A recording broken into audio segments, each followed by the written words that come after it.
It was a crisp December evening in New York City, and the holiday lights cast a warm glow against the biting wind that howled through the streets. On a bustling corner near Rockefeller Center, amidst the cacophony of honking cabs and hurried footsteps, a small voice rose above the noise. 8-year-old Ella stood on the corner, clutching a tin cup with trembling fingers. Her mustard yellow coat, frayed at the edges, was hardly enough to keep the cold at bay. Her cheeks were pale, with streaks of tears frozen to her face, as she sang a delicate melody that seemed out of place against the urban chaos. Her song, a lullaby that spoke of hope and warmth, drew the attention of passers-by, though few stopped. Most hurried by, some dropping a few coins into her cup without so much as glancing at her. Ella's voice, though faint with exhaustion, carried the raw emotion of someone far older. It was a song she had sung to her grandmother, Margaret, who lay gravely ill in their tiny apartment a few blocks away. They had no money for medication, and Ella's nightly performances were their only hope. Among the stream of commuters was William Ashford, a reclusive millionaire in his late 70s. His tailored coat and polished shoes spoke of wealth and influence, but his expression was distant, almost haunted. William rarely ventured into the public sphere, preferring the quiet solitude of his penthouse. But tonight, as he strolled aimlessly, something stopped him in his tracks. Ella's voice, the melody pierced through the layers of his carefully guarded emotions, striking a chord he hadn't felt in decades. He stood still, letting the words wash over him, his chest tightening. That song, he hadn't heard it in years. It was the very same lullaby his mother had sung to him as a child, a distant memory from a life he had all but buried. The song carried him back to the warm, fire-lit evenings of his childhood in Boston, long before ambition and regret had consumed him. William turned toward the child, his sharp eyes narrowing as he studied her. Her fragile frame, her chapped hands, and the desperation in her trembling voice told him more than he cared to admit. The haunting familiarity of her song made him feel as though he were peering into the echoes of his own past. The crowd thinned as people rushed home to their families. Ella paused her song to blow into her numb fingers, her breath visible in the icy air. William stepped closer, his imposing figure casting a shadow over the child. "Where did you learn that song?" he asked, his voice deep but surprisingly gentle. Startled, Ella looked up, her large, piercing blue eyes meeting his. She hesitated before speaking, her voice barely above a whisper. "My grandma taught me," she said, clutching the tin cup as if it were her lifeline. William frowned, a flicker of recognition crossing his face. "What's your name?" he asked. "Ella," she replied, her small voice wavering. "I'm just trying to help my grandma. She's sick, and we don't have money for her medicine." The sincerity in her words hit William harder than he expected. He reached into his pocket and pulled out a crisp $100 bill, placing it in her cup. Ella's eyes widened in shock, but she didn't speak. "You shouldn't be out here in the cold," he said, his voice almost stern. "Where do you live?" Ella hesitated. Her grandmother had warned her about strangers, but something about William felt different. His gaze wasn't unkind, it was searching, almost as though he were looking for answers she couldn't give. "Just a few blocks away," she finally said, pointing vaguely down the street. William nodded, though his thoughts were racing. He lingered for a moment longer, his heart heavy with memories he couldn't suppress. The song, her eyes, even her posture, it all stirred something in him. With a final glance at the child, he turned and walked away. But the image of Ella and the sound of her song stayed with him as he disappeared into the night. Ella watched him go, clutching the bill he had given her as though it were a treasure. She had no idea that her small act of resilience had awakened a sleeping giant in the form of William Ashford, a man who had spent decades running from his past. Ella trudged home that night, clutching the tin cup with its small fortune of coins and the crisp $100 bill folded tightly in her tiny palm. The snow crunched beneath her worn boots, and her breath came out in puffs, mingling with the city's winter chill. The streets grew quieter as she entered her neighborhood, a place where the holiday lights were fewer, dimmer, and less festive. The building she called home was a dilapidated structure, its brick facade crumbling in places and windows, often dark from unpaid electricity bills. The apartment was stiflingly small, a single room divided by makeshift curtains for privacy. Ella's grandmother, Margaret, lay on a faded couch, bundled beneath mismatched blankets. Her once vibrant face had grown pallid, marked by the ravages of illness and years of struggle. Her grey hair framed a face etched with kindness and resilience, though her shallow breaths revealed the toll of her condition. "Grandma," Ella whispered as she slipped through the door, careful not to let in the biting wind. She set the cup on a rickety table and hurried to Margaret's side. "I got enough for medicine, and someone gave me a big bill tonight." Margaret's eyes fluttered open, her frailty evident in the tremble of her hand as she reached for Ella. "You shouldn't be out there so late, darling. It's too cold." "I'm okay," Ella assured her, though the red flush of her chapped cheeks told another story. "He was kind, Grandma. He asked about the song you taught me. I told him it was yours." Margaret's lips curved into a faint smile, though her exhaustion was palpable. That song, a lullaby she had composed decades ago during her days as a music teacher, held special meaning.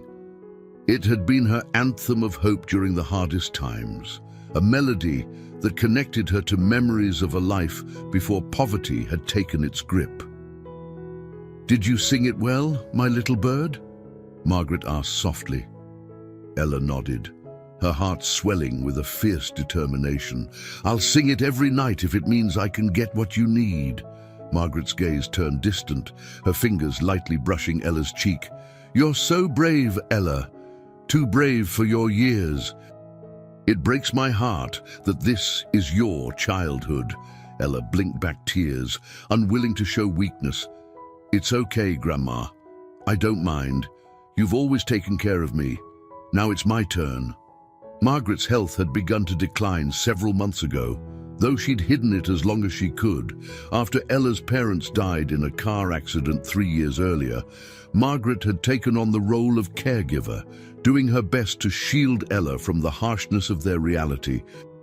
But now, with the medical bills piling up and her own strength failing, it was Ella who had stepped into the role of protector. The loss of Ella's parents had been devastating. Her father, Margaret's only child, had been the anchor of their small family, and his absence left a void that nothing could fill. Margaret had found solace in raising Ella, pouring her love and wisdom into the girl's upbringing. Despite the struggles, she had taught Ella to find beauty in life's simplest moments. A sunbeam breaking through a window, the sound of rain tapping on the roof, or the power of a song to lift weary hearts. Meanwhile, miles away, William Ashford sat in the dimly lit study of his penthouse, nursing a glass of scotch. The encounter with Ella replayed in his mind, her song reverberating in his memory like a haunting echo. He couldn't shake the image of her bright blue eyes, so full of determination and pain. That melody, the very same lullaby his mother used to sing, dug up memories he had spent decades suppressing. William had built his empire with ruthless efficiency, climbing the ranks of New York's elite through shrewd deals and relentless ambition. Yet, as he sat among the trappings of his success, he couldn't ignore the gnawing sense of emptiness. He was a widower, estranged from his only son, and surrounded by a fortress of wealth that offered little comfort. The lullaby had awakened a deep ache, reminding him of a simpler, long-lost time. He retrieved an old photo album from a drawer. Dusting off the leather cover, flipping through its pages, he stopped at a faded photograph of his mother holding a young William on her lap. Her face was serene, her lips parted as if she were about to hum the very song Ella had sung. William stared at the photo, the whiskey forgotten in his hand. "Margaret Hartwell," he murmured, the name surfacing unbidden. A memory stirred. Margaret, his first love, had sung that same song to him during their courtship in Boston. But their paths had diverged, the weight of his family's expectations driving them apart. Could it be the same Margaret? And if so, how had life brought her to this place of hardship? As William sat there, a mixture of nostalgia and guilt gripping his heart, Ella tucked her grandmother into bed. She kissed Margaret's forehead and whispered, "Good night, Grandma. Tomorrow I'll get the medicine." Margaret drifted off to sleep, unaware of the storm brewing in William's mind. Their lives, once intertwined and then separated by years and circumstances, were now on the cusp of reconnection. The following evening, Ella returned to her usual spot near Rockefeller Center. The temperature had dropped even further, and a light snow dusted the sidewalks. She rubbed her hands together, trying to summon the warmth and courage to begin singing. Tonight's crowd seemed more hurried, their faces hidden behind scarves and hats as they shuffled past without sparing her a glance. But Ella's resolve hadn't wavered. She knew the money she'd earned the previous night had bought a small reprieve, but the medicine for her grandmother was an ongoing necessity. So she began to sing once more, her voice trembling at first, but soon finding its steady, haunting rhythm. The melody floated through the air, a stark contrast to the bustle and noise of the city. As she sang, she felt the presence of someone standing nearby. Ella glanced up briefly, and there he was, the same man from the night before. His tall figure and sharp, tailored coat made him stand out against the crowd. His piercing gaze met hers, and for a moment she faltered in her song. But then he nodded almost imperceptibly, a gesture that seemed to encourage her to continue. William Ashford had spent the entire day restless, his mind plagued by memories and questions. After their brief encounter, he had tried to bury the emotions Ella's song had stirred, but they refused to be silenced. He'd walked the same streets again tonight, hoping to find her. When he heard her voice, the ache in his chest returned. There was something unshakable about her presence, something both familiar and profoundly unsettling. When Ella finished her song, William approached her cautiously, his hands tucked into his coat pockets. "You're very talented," he said, his voice calm but tinged with a sincerity Ella wasn't used to hearing. "Do you sing every night?" Ella nodded, wary but polite. "I have to," she replied simply. "It's the only way to help my grandma." William studied her, his sharp eyes softened by an unfamiliar sense of vulnerability. "How is your grandmother?" he asked, his voice quieter now, as though he already suspected the answer. "She's sick," Ella admitted, her fingers tightening around the tin cup. "The doctors said she needs medicine every week, but it's expensive, so I sing." The straightforwardness of her reply cut through William's usual defenses. He paused, searching for the right words. "I'd like to help," he said at last, "if you'll let me." Ella blinked, uncertainty flashing across her face. She had learned to be cautious of offers like this, no matter how genuine they seemed. Her grandmother had always taught her to rely on herself, to trust her instincts above all else. Still, there was something in the way William spoke, a gentleness that contradicted his imposing appearance. "Why do you want to help?" she asked, her voice hesitant but firm. For a moment, William didn't answer. He was caught off guard by the question, unsure how to explain the strange connection he felt. Finally, he said, "You remind me of someone I used to know. Someone who was very important to me." Ella studied him closely, her young eyes seeming far older than her years. She nodded slightly, as though accepting his words without fully understanding them. "Thank you," she said softly. William reached into his coat pocket and pulled out a neatly folded envelope. "This should cover your grandmother's medicine for a while," he said, handing it to her. "I want to do more, but this is a start." Ella hesitated before taking the envelope. Her small hand brushed against his, and for an instant, William felt a pang of emotion he couldn't quite place. "I'll use it for her," she promised, clutching the envelope to her chest. "Good," William replied, his tone steady despite the tumult of thoughts running through his mind. He took a step back, ready to leave, but then he stopped. "Do you sing that song every night?" he asked. Ella tilted her head, confused by the question. "The lullaby? Yes, it's my grandma's favorite." William's throat tightened.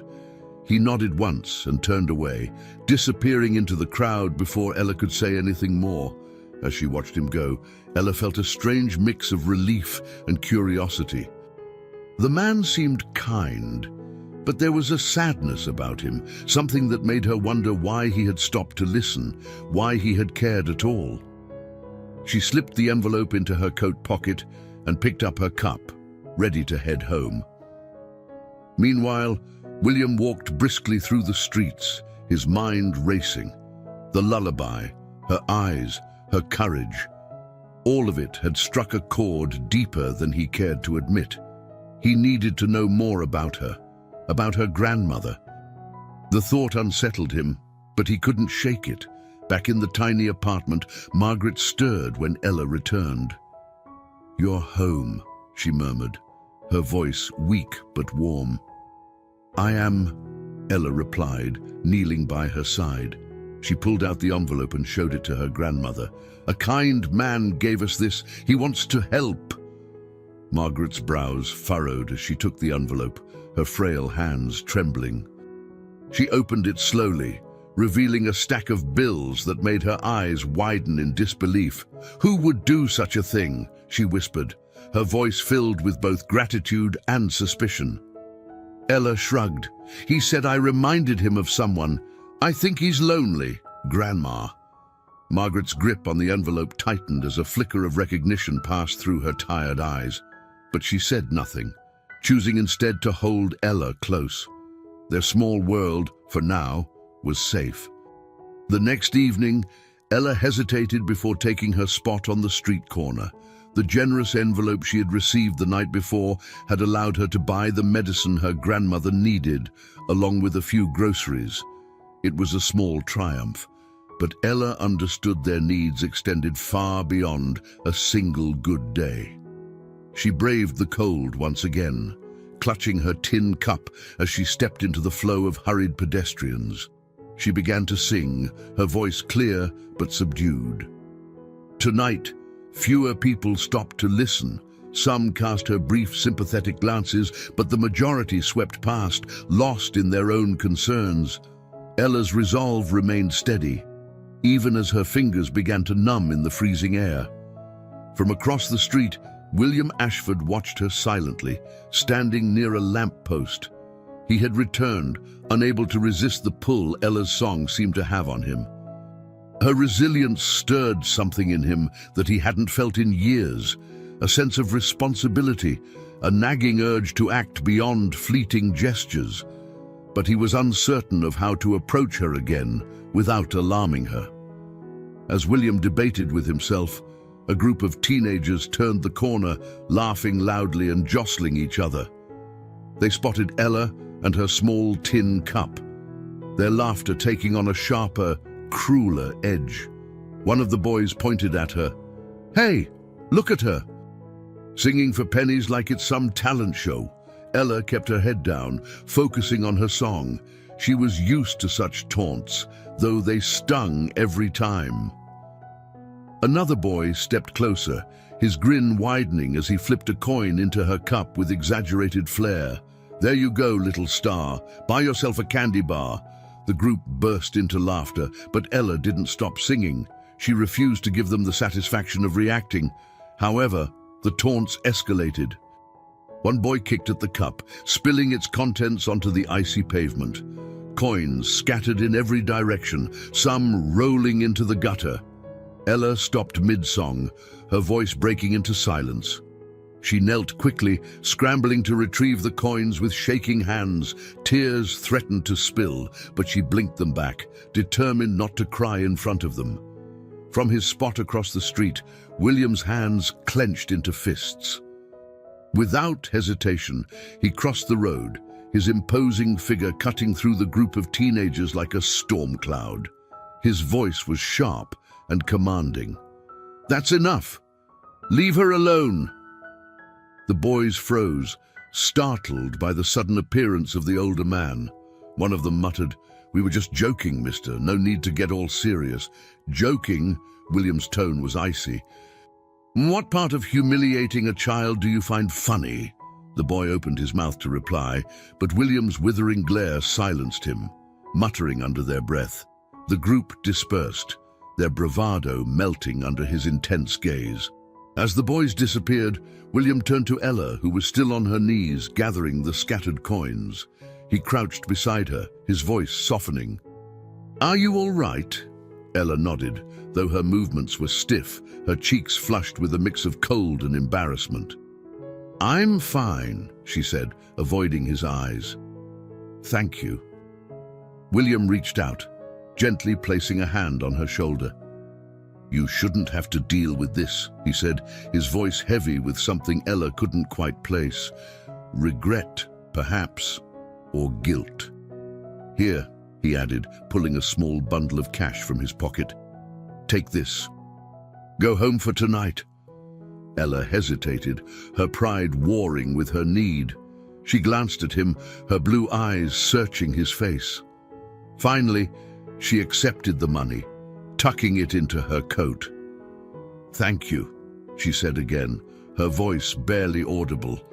"I'll walk you home," William offered, his tone leaving little room for argument.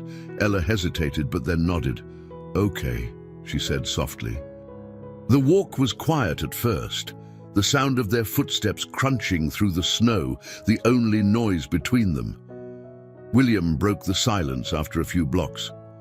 "You're very brave, you know," he said. "Most people would have given up after what happened tonight." Ella shrugged, glancing up at him. "I have to be brave. My grandma needs me." They reached her apartment building, and Ella paused at the entrance, turning to face him. "You don't have to help me," she said, her voice small but firm. "We'll be okay." William's expression softened. "It's not about having to," he said. "Sometimes we help because it's the right thing to do." Ella nodded, though she didn't fully understand his words. She gave him a shy smile before slipping inside, leaving William standing in the snow. As she disappeared into the building, a glint of light caught William's eye. Near the steps, a photo had fallen from her bag, half buried in the snow. He stooped to pick it up, brushing off the frost. His heart stopped. The photo was of a younger Margaret Hartwell, her warm smile unmistakable. William's breath caught as the memories flooded back. It was her, the woman he had loved and lost over 40 years ago. And now, here was Ella, a connection to a past he had buried but never truly forgotten. William stood frozen on the steps, clutching the photo as the weight of realization settled over him. William stood motionless outside the crumbling apartment building, the photograph clutched tightly in his gloved hand. Margaret's image stared back at him, her radiant smile frozen in time. The years had softened his memories of her, but now they surged back with startling clarity. He recalled the gentle laugh she reserved for private moments, the way her voice carried through a room when she sang that lullaby. He had buried those memories beneath decades of ambition and regret. Yet here they were, unearthed by a chance encounter with a child who bore her unmistakable grace. He glanced up at the building, its dark windows an unsettling contrast to the vibrant woman he once knew. What had happened to Margaret? How had she come to live here? And Ella, was she a granddaughter, a niece? The resemblance was too striking to ignore. His heart raced with the weight of questions he couldn't yet answer. Inside, Ella set down her bag and carefully arranged the small amount of food she'd brought back onto their kitchen counter. The groceries were modest, some canned soup, a loaf of bread, and a carton of milk, but to her, they felt like treasures. She warmed a bowl of soup on the stove, her mind still lingering on the man who had helped her.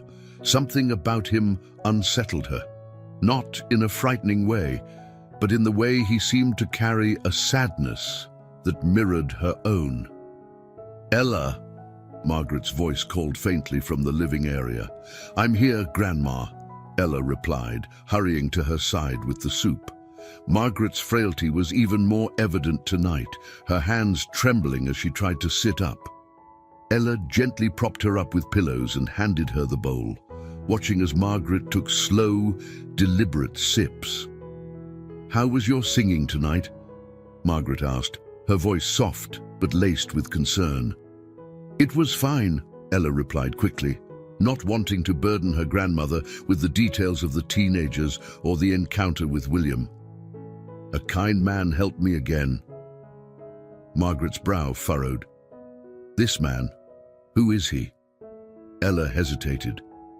He didn't say much about himself, but he seemed different, like he understood something about us. Margaret nodded slowly, her gaze drifting. Ella thought she saw a flicker of recognition in her grandmother's eyes, but Margaret said nothing more. Instead, she leaned back into the pillows, exhaustion overtaking her. Meanwhile, William remained outside the building, struggling with indecision. He knew he couldn't leave without seeing Margaret. Not now. Summoning his courage, he approached the entrance and pressed the buzzer for their apartment. The sound echoed through the hallways, startling Ella. She glanced toward the door, her heart skipping. Visitors were rare, and at this hour, it was unheard of. She opened the door cautiously, her small frame just visible through the narrow gap. When she saw William standing there, she hesitated before unlatching the chain. "You followed me?" she asked, her voice equal parts suspicion and curiosity. "I'm sorry," William said, his tone sincere. I needed to speak with your grandmother. May I come in?" Ella glanced back at Margaret, who had drifted into a light doze. She bit her lip, weighing her instincts. "Grandma's very tired," she said carefully. "She's not well." William nodded. "I understand. But it's important." After a moment's hesitation, Ella opened the door wider and motioned him inside. The stark contrast between William's polished appearance and the modest, threadbare surroundings was palpable. He stepped in cautiously, his eyes scanning the room until they landed on Margaret. His breath caught. Though the years had altered her features, there was no mistaking her.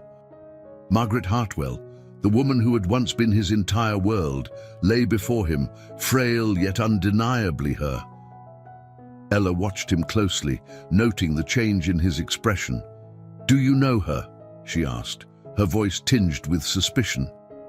I think I might," William admitted, his gaze never leaving Margaret. He approached her slowly, his footsteps careful on the creaking floorboards. "Margaret," he said softly. At the sound of his voice, Margaret's eyes fluttered open. For a moment, they were clouded with confusion, but then they focused on William. A sharp intake of breath escaped her lips. "William," she whispered, her voice barely audible but heavy with recognition. Ella looked between them, her confusion growing. "Grandma, who is he?" Margaret's frail hand reached for William instinctively, her fingers trembling as they brushed his. "It's been so long," she murmured, her tone a mixture of astonishment and pain. Her eyes glistened with unshed tears. William knelt beside her, his expression uncharacteristically vulnerable.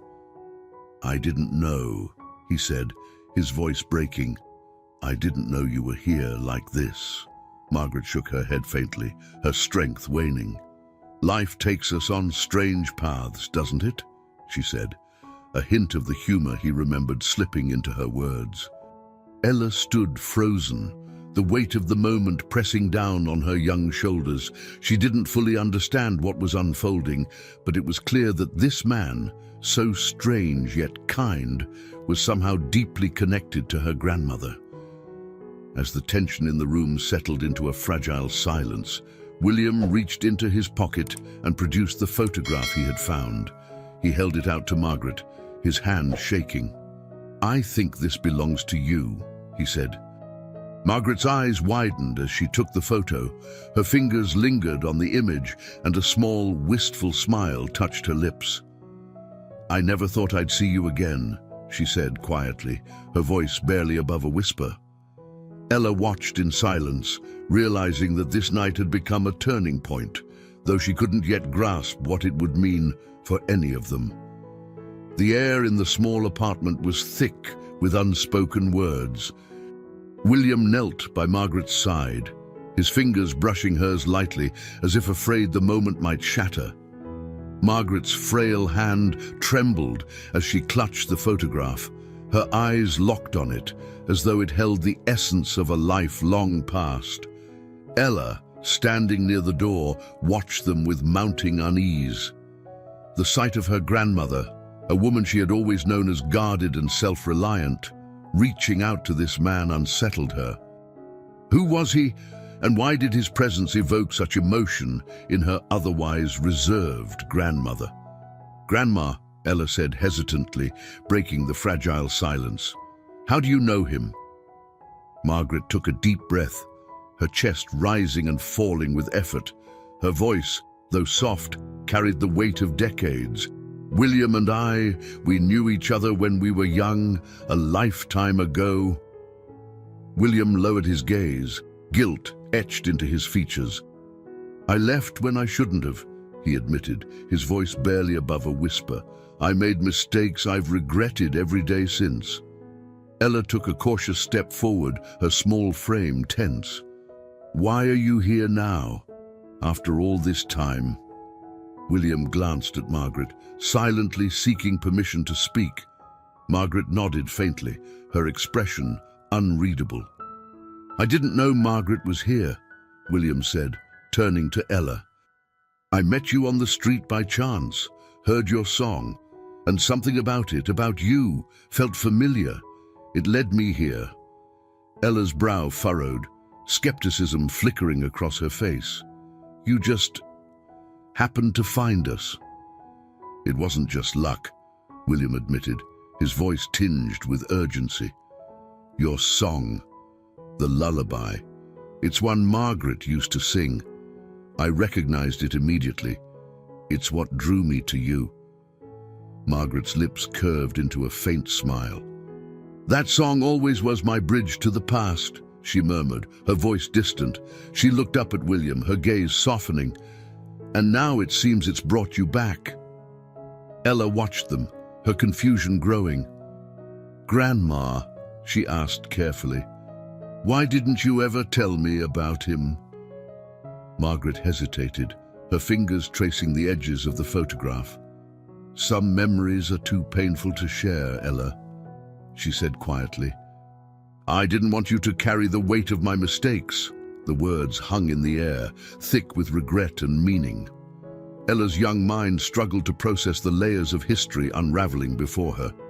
She opened her mouth to speak again, but was interrupted by a sharp knock at the door. All three turned toward it, startled. "Are you expecting someone?" William asked, his tone wary. Ella shook her head, moving cautiously toward the door. She peeked through the small crack, recognizing their neighbor, Mrs. Johnson, standing there with a worried expression. Ella opened the door just enough to speak. "Is something wrong, Mrs. Johnson?" The older woman glanced nervously into the apartment. "I heard voices and wanted to check on your grandmother," she said. Her eyes darted to William and her brow furrowed. "Who's this?"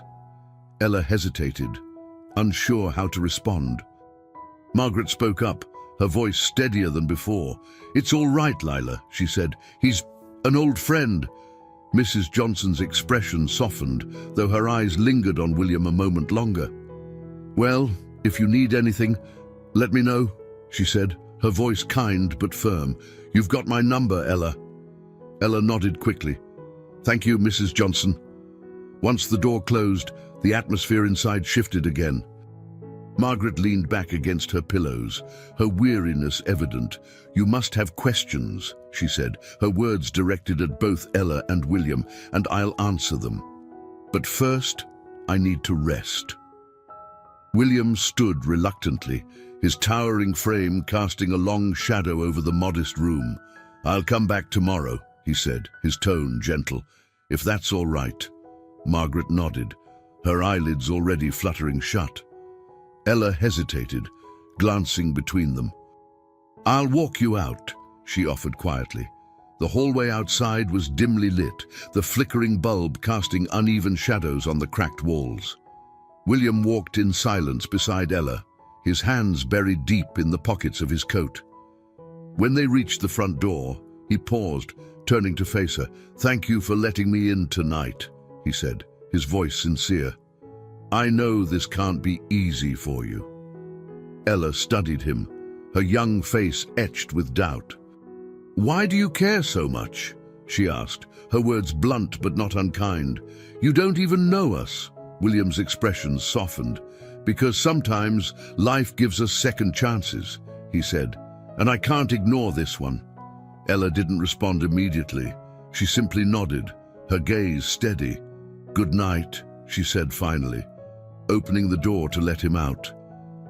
William stepped into the cold night air, the city's noise enveloping him once more. As he walked away, his thoughts were heavy with the realization of all he had lost, and the slim hope that perhaps through Ella and Margaret he could begin to make amends. Inside the apartment, Ella returned to her grandmother's side, watching the gentle rise and fall of her chest. Questions swirled in her mind, too many to ask at once.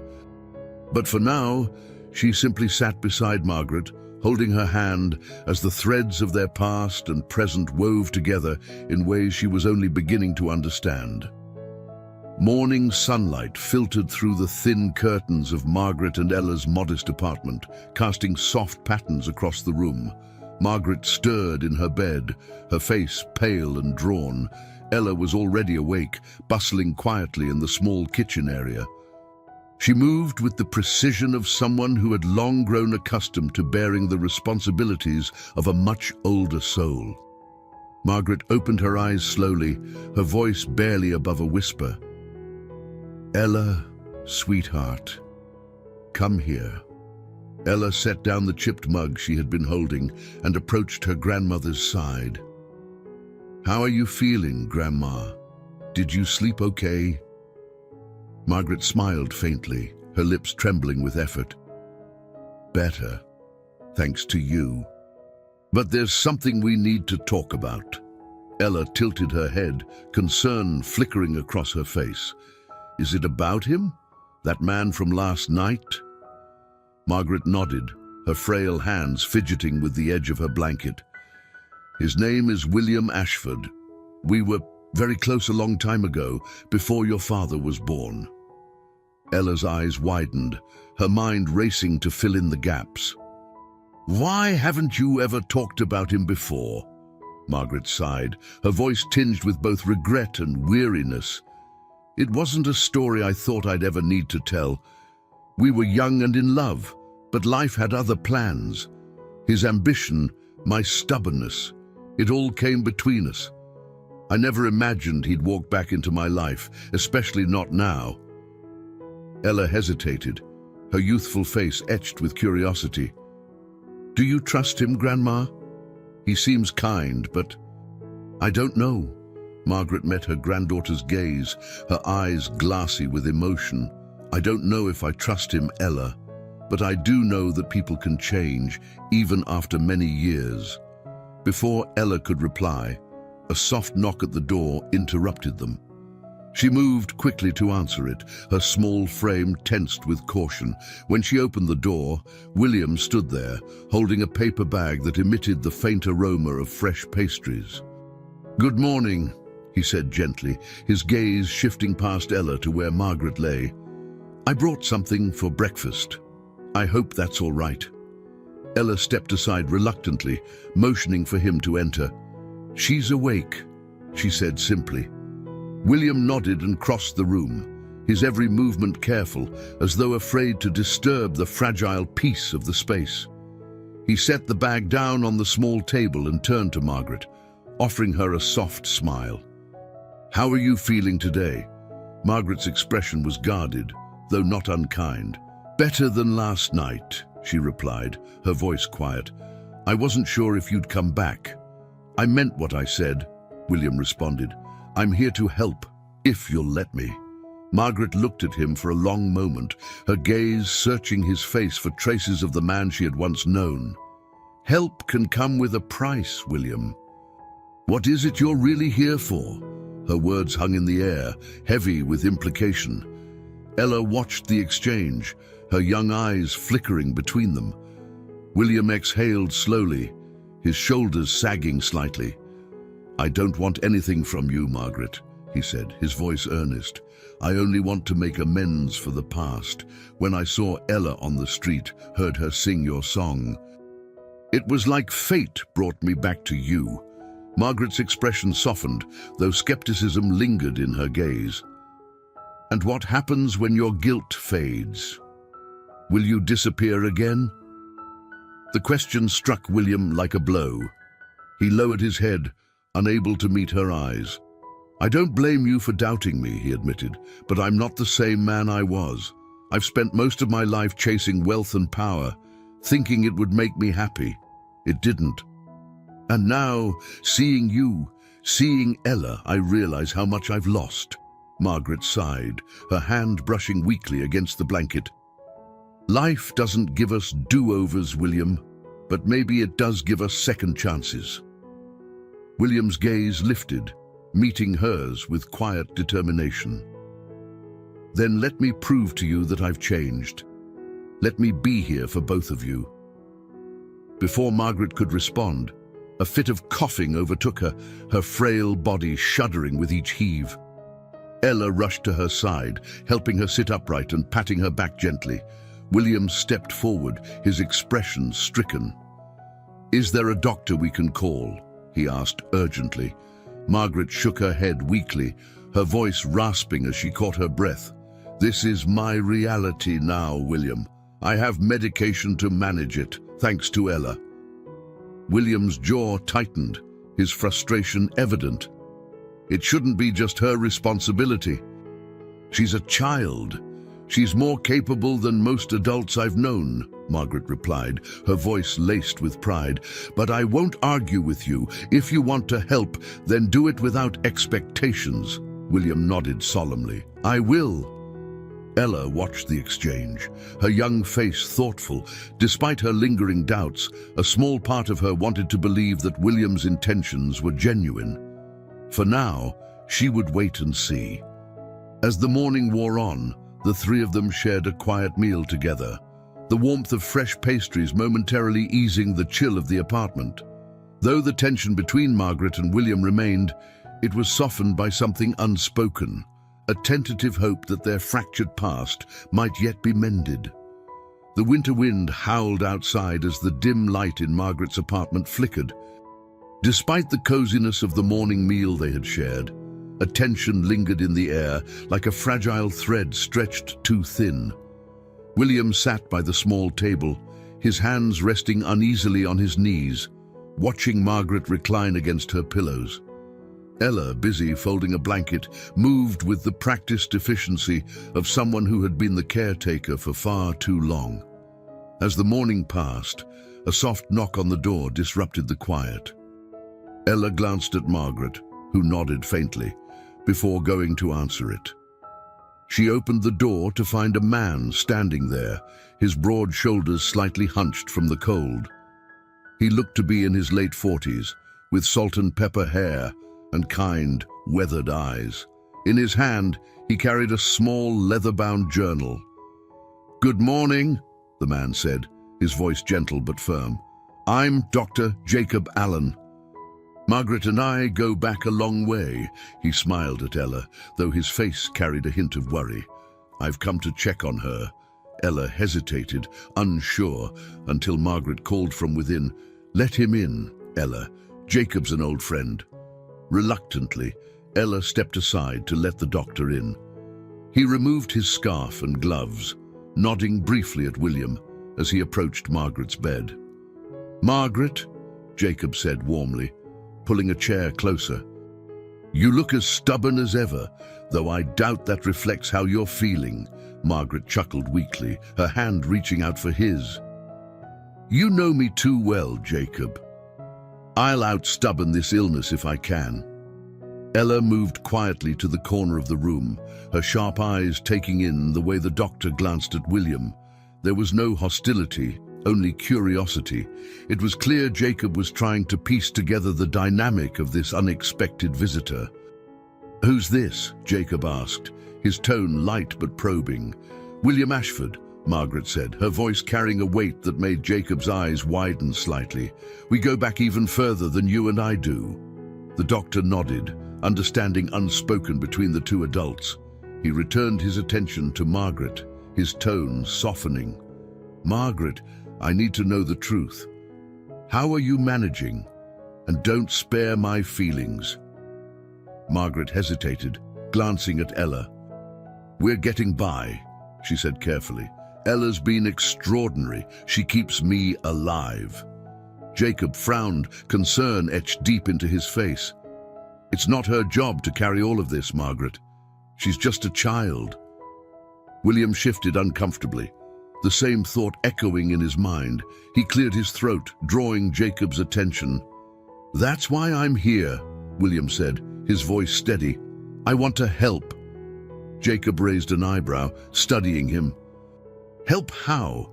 William hesitated, unsure how to explain the complex emotions and guilt that had driven him here. Financially, for starters, he said finally, but also to make up for lost time. Margaret's expression softened slightly, but her voice remained firm. Jacob, you've known me long enough to know I don't accept charity. This isn't charity, William interjected. It's an overdue responsibility. The room grew silent, the only sound the ticking of a small clock on the wall. Jacob broke the tension by pulling a stethoscope from his bag. Well, he said briskly, let me do what I came here to do. He gestured for Ella to come closer. Why don't you help me, Ella? I'll need an assistant. Ella's face lit up with a small smile. She moved to Jacob's side, eager to be of use. He handed her the stethoscope, guiding her small hands as he placed it against Margaret's chest. Listen carefully, he said, his voice low. Tell me what you hear. Ella tilted her head, concentrating. It's slow, she said hesitantly. Jacob nodded. Good ears? That's her heart. It's doing its best, but it's tired. As they continued, William watched quietly, his thoughts racing. Seeing Ella's excitement in helping the doctor stirred something in him, a mixture of pride and sorrow. She was so young, yet carried herself with a maturity that shouldn't have been necessary. He resolved silently to ensure she wouldn't have to bear such burdens alone much longer. When Jacob finished, he turned back to Margaret, his expression serious. You need rest, Margaret. Proper rest. And you need better support than this medication alone. Margaret's lips pressed into a thin line, her pride making her bristle. I'm doing the best I can. Jacob's gaze softened, but his tone was firm. It's not enough, and you know it. William stood then, his voice steady. Then I'll make sure she has what she needs. Jacob looked at him again, his eyes narrowing slightly. And how long do you plan to stay involved, Mr. Ashford? As long as they'll let me, William replied, meeting the doctor's gaze without flinching. The tension in the room eased slightly as Jacob nodded, seemingly satisfied with the answer. He packed his bag and stood, placing a reassuring hand on Ella's shoulder. You're doing a wonderful job, Ella, he said gently. But remember, you don't have to do it all alone. Ella smiled faintly, her gaze flicking toward William. "Maybe not anymore," she murmured. Jacob left shortly after, his visit leaving behind a sense of both hope and urgency. As the door clicked shut, the three of them sat in the quiet, each grappling with the unspoken weight of what lay ahead. William glanced at Ella, a determination solidifying in his heart. He was beginning to see not only the past he had lost, but also the future he might help shape. The days passed in a tentative rhythm, the fragile balance between the past and present held together by shared meals, quiet conversations, and the unspoken effort to heal old wounds. William became a steady presence in the small apartment, often bringing groceries or sitting by Margaret's side as she rested. His relationship with Ella grew cautiously, each interaction a small step toward trust. Yet beneath the surface, doubts lingered, especially for Ella, who had lived too much life to fully believe in the permanence of anyone's good intentions. One crisp afternoon, William returned with a small bag of fresh fruit and a hardcover book he thought Margaret might enjoy. As he stepped inside, he noticed Ella sitting near the window, her small frame silhouetted against the pale winter light. She was quiet, her gaze fixed on the street below. "Something on your mind?" William asked. Setting the bag on the counter, Ella hesitated, then shook her head. "It's nothing," she replied, though her tone suggested otherwise. He didn't press her, instead unpacking the groceries in silence. Margaret, propped up against her pillows, watched them both with a mixture of gratitude and apprehension. Though she had come to appreciate William's help, the years apart had left scars that couldn't be mended overnight. Later that evening, as the apartment settled into its usual stillness, Ella sat by Margaret's side, holding her hand. "Grandma," she said quietly, "do you think he's really going to stay?" Margaret opened her eyes, her face softening at the sight of her granddaughter's earnest expression. "I think he's trying," she replied, "but trying doesn't erase the past, Ella. It just gives us a chance to build something new." Ella nodded, though the weight of uncertainty still hung heavily on her young shoulders. She didn't entirely understand the history between her grandmother and William, but she knew enough to sense how much pain it had caused. She wanted to believe in the man who now seemed so determined to help them, but trust didn't come easily to her. Not after all they had endured. The following morning, William arrived earlier than usual, his expression more serious than Ella had seen before. He carried a thick envelope under his arm, which he set carefully on the table before addressing Margaret. "I've been thinking about what Jacob said," he began, his voice steady. "You need more than medication to get through this, and Ella deserves to be a child, not a caretaker." Margaret frowned, her pride bristling at his words. "I've done fine on my own," she said, though her voice lacked conviction. "You shouldn't have to," William countered gently. "Let me take some of the burden. I've spoken with a home care agency. They can send someone a few days a week to help with your medication, meals, and anything else you need." Margaret's lips pressed into a thin line. "That's not necessary." "It is," William insisted, his tone soft but firm. "This isn't charity, Margaret. It's what anyone would do for someone they care about." Ella, who had been listening quietly from her corner of the room, finally spoke. "Can we afford that?" she asked, her voice cautious. William turned to her, his gaze steady. "Yes, I'll take care of everything." Margaret sighed, her resistance beginning to waver. "And what about you, William? What happens when you leave again? What happens to us then?" The question hung in the air, stark and unyielding.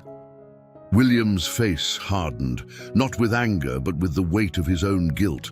"I'm not going anywhere," he said, the conviction in his voice surprising even himself. "I've already lost too much.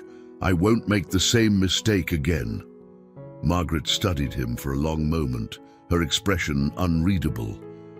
Finally, she nodded, though her acceptance came with a note of caution. "All right," she said quietly. "But if you're staying, you need to prove it, not just to me, but to Ella." Ella glanced at her grandmother, then at William. "How do you prove something like that?" she asked, her voice tinged with both curiosity and doubt. "You let time do the talking," Margaret replied, a faint smile softening her features. The days that followed were filled with small, quiet gestures of change. A nurse began visiting the apartment, easing some of Ella's responsibilities. William spent more time with her, encouraging her to focus on school and even bringing her small notebooks and pencils for drawing. Margaret watched these moments unfold with a mixture of hope and guarded optimism, her heart torn between wanting to trust William and fearing the pain of losing him again. One evening, as Ella sat at the table sketching a scene from their neighborhood, she looked up at William and asked, "Why didn't you come back before now?" The question caught him off guard, but he didn't look away. "I was afraid," he admitted. "Afraid of facing the mistakes I made, afraid of not being forgiven." Ella considered his words carefully, her pencil pausing mid-stroke. "Grandma says people deserve second chances," she said finally. "But they have to earn them." William nodded, her words resonating deeply. "She's right," he said, "and I'll spend the rest of my life trying to earn mine." Ella didn't reply, but the faintest hint of a smile touched her lips. For the first time, she began to think that maybe, just maybe, William's presence in their lives could be more than a fleeting chapter. The snow had begun to melt, leaving patches of damp pavement exposed beneath the slush. The small apartment seemed brighter with the addition of fresh flowers William had brought earlier that morning, their delicate fragrance a subtle reminder of life's beauty amidst the struggles. Margaret rested in her bed, her face serene but visibly tired, while Ella sat by the window sketching quietly. William, seated across the room, sifted through a stack of papers.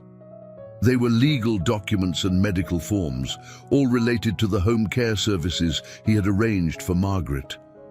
The steady rhythm of Ella's pencil scratching against paper filled the room, a soothing counterpoint to the tension simmering beneath the surface. "Ella," Margaret said softly, breaking the silence, "would you bring me a glass of water, darling?" Ella nodded, setting down her sketchbook and heading to the kitchen. William took the opportunity to approach Margaret, his voice low and measured. "How are you feeling today?" Margaret gave him a tired smile. "As well as can be expected. The nurse has been a blessing. Thank you for that." William nodded, his expression thoughtful. "It's the least I can do." Margaret's smile faded slightly as she studied his face. "You're carrying something heavy today. What is it?" William hesitated, the weight of her question settling on him. "I've been thinking about what you said," he admitted, "about earning a second chance." "And," Margaret prompted, her tone gentle but firm. "And I don't know if I'm capable of it," William confessed. "I've spent so long focused on myself, on my success. I'm not sure how to undo all of that." Margaret reached out, her frail hand resting on his. "It's not about undoing the past, William. It's about what you do from this moment forward." Their conversation was interrupted by Ella, returning with a glass of water. She handed it to Margaret, her sharp eyes flicking between the two adults. "What were you talking about?" she asked, her tone curious but guarded. "Life," Margaret said simply, taking a sip from the glass, "and how it's never too late to change it." Ella tilted her head, considering her grandmother's words. "But what if people don't believe you've changed?" she asked, glancing at William. "You show them," Margaret replied, her gaze steady. "Not with words, but with actions."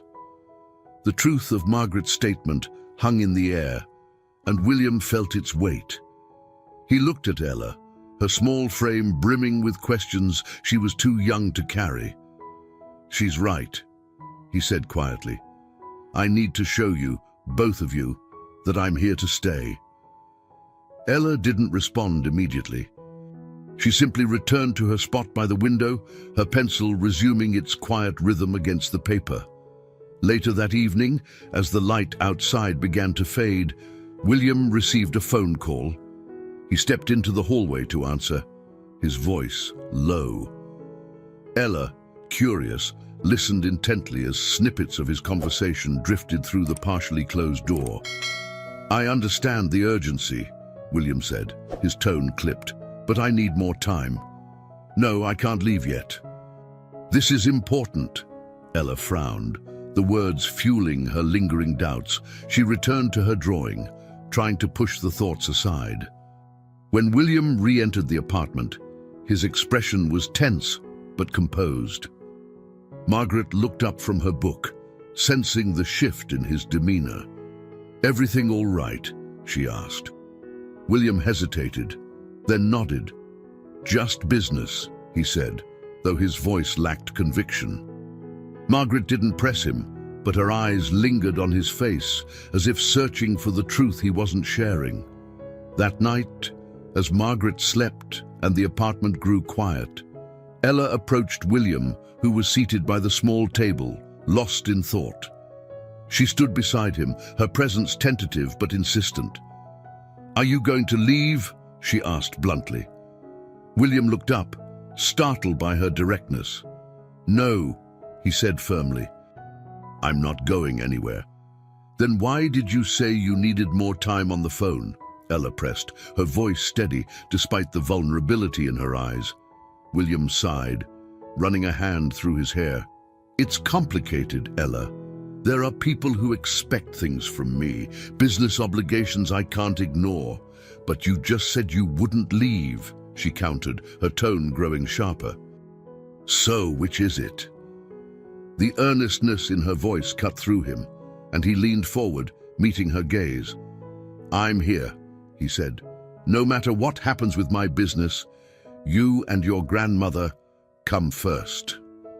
Ella studied him for a long moment, her expression unreadable. Finally, she nodded, though the doubt in her eyes lingered. "I hope you mean that," she said quietly, before turning and retreating to her corner of the room.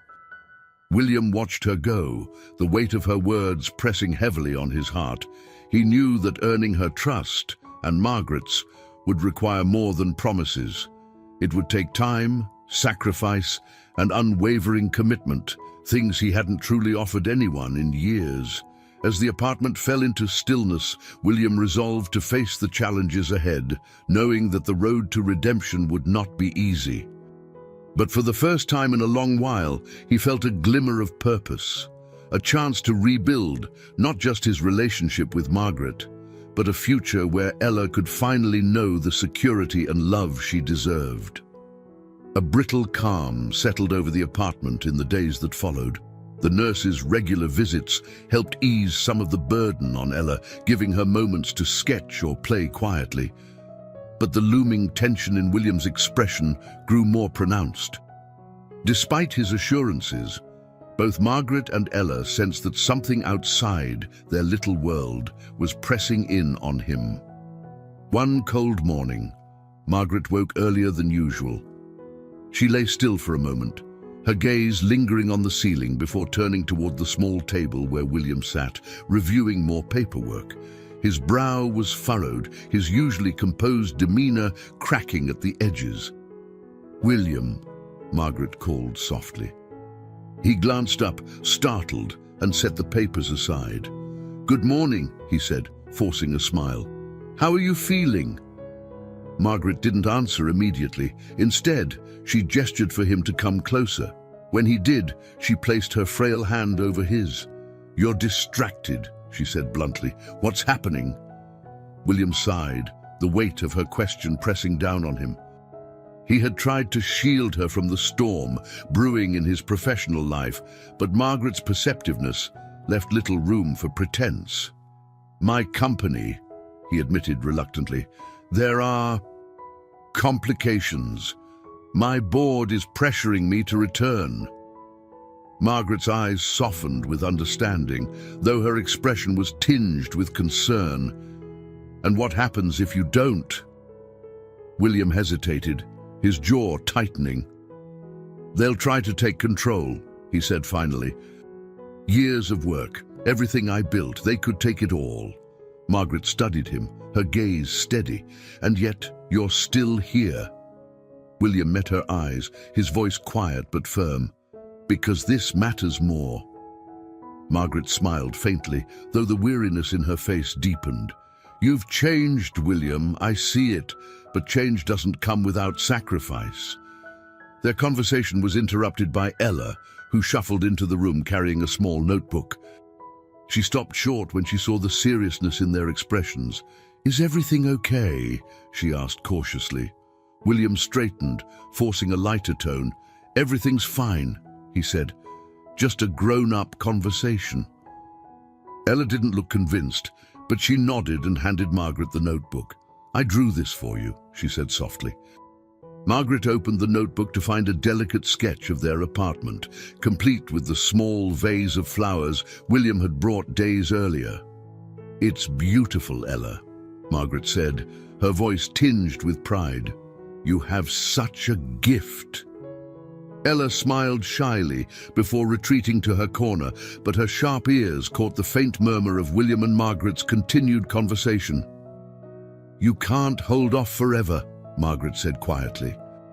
"You have a life outside of this."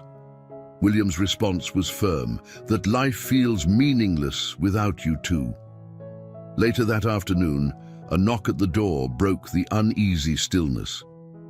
Ella answered to find Jacob, the doctor, standing there with his usual calm demeanor. He stepped inside, his presence immediately filling the room with a sense of order. "How's everyone today?" Jacob asked, glancing between Margaret and William. "Managing," Margaret replied, her tone wry. Jacob approached her bed and began his routine examination, asking questions and noting her responses. As he worked, his gaze shifted to William. "You look tired," he observed bluntly. William offered a faint smile. "It's been a busy few weeks." Jacob nodded, but didn't press further. After finishing with Margaret, he turned to William. "May I have a word with you outside?" The two men stepped into the hallway, their voices low. Ella, curious, crept closer to the door, her small frame hidden in the shadows. She strained to hear their conversation. "Her condition is stable for now," Jacob was saying, "but she's fragile. Any significant stress could worsen things." "I understand," William replied, his tone grave. "I'll do whatever it takes to keep her comfortable." Jacob hesitated, then added, "And Ella, she's stronger than she looks, but she's still a child. She needs stability." William nodded, his expression hardening with resolve. "I won't let them down." When the men returned to the apartment, Ella quickly darted back to her seat, pretending to be engrossed in her sketchbook. Jacob packed his bag, offering Margaret a kind smile before leaving. The tension he left behind was palpable. That evening, as the winter light faded and the apartment grew quiet, Margaret called Ella and William to her side. "I need to say something," she began, her voice steady despite her frailty. Both of them leaned closer, their attention fully on her. "You've both given me more than I could ever ask for," Margaret said. "But there's a truth we can't ignore. My time is running out, and when it does, you'll have each other. That's what matters." Ella's eyes filled with tears, but she didn't speak. William reached for Margaret's hand, his own trembling slightly. "Don't talk like that," he said, his voice thick with emotion. Margaret smiled faintly, her gaze shifting between them. "You two are my legacy," she said softly. "Promise me you'll take care of each other." Ella nodded, her small hand slipping into William's. He looked down at her, his heart swelling with a mix of love and determination. "I promise," he said, his voice steady. In that moment, something shifted between them, a fragile yet unbreakable bond forming in the shadow of loss. As the evening deepened, the three of them sat together in the fading light, bound by the unspoken understanding that their lives, though fragile, were now irrevocably intertwined. The days stretched on, quiet but heavy, like the stillness before a storm. William spent most of his time in the small apartment, dividing his attention between paperwork and finding ways to ease the weight on Ella and Margaret. Despite his efforts, there was a sense of inevitability in the air, an unspoken acknowledgement that their fragile peace might not last. One afternoon, as Margaret napped, William suggested they step outside for some air. "You've been cooped up here for too long," he told Ella, offering her a warm scarf he had brought earlier. "A walk will do you good." Ella hesitated, glancing toward her grandmother's room. "What if she wakes up and needs me?" "I'll stay close enough to hear her if she calls," William reassured. "I promise." Reluctantly, Ella agreed. The two of them stepped out into the brisk winter air, the cold biting at their cheeks. The neighborhood was quiet, the muffled sounds of traffic in the distance. William noticed Ella's hesitant steps and decided to break the silence. "You know, when I was your age, I used to walk everywhere. My mother couldn't keep me still for a minute." Ella gave him a sidelong glance, her skepticism evident. "You don't seem like the restless type." William chuckled. "Not anymore. But back then, I was always running somewhere, exploring the woods behind our house, climbing trees, getting into trouble." The faintest hint of a smile tugged at Ella's lips. "What changed?" "Life," William said simply, his tone softening. "Responsibilities, ambition, mistakes."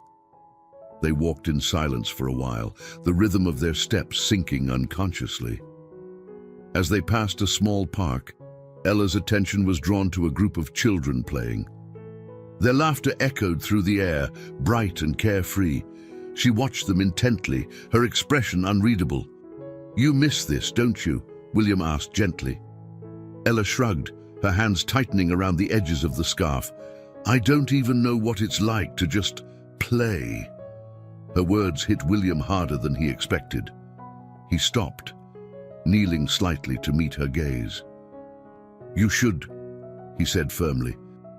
"Every child deserves that." Ella looked away, her voice quiet but steady. "I'm not like other kids. Grandma needs me." "She does," William agreed.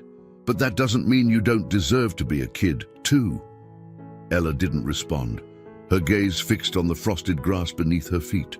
William let the silence linger, not wanting to push too hard. Instead, he led her to a nearby bench where they sat for a while, watching the world pass by. It was during this quiet moment that an unexpected figure approached them. A woman in her mid-30s, with sharp features softened by a warm smile, stopped a few feet away. "Mr. Ashford?" she asked, tentatively. William looked up, his brows furrowing in recognition. "Claire," he said, rising to his feet, "what are you doing here?" "I've been looking for you," Claire replied, her tone apologetic. "The board is... well, let's just say they're growing impatient." Ella's eyes flicked between the two adults, her curiosity piqued. William's posture stiffened slightly, though his voice remained calm. "I told them I'd handle things in my own time." "And you've been saying that for weeks," Claire countered gently. "You're running out of leverage." William sighed, rubbing the back of his neck.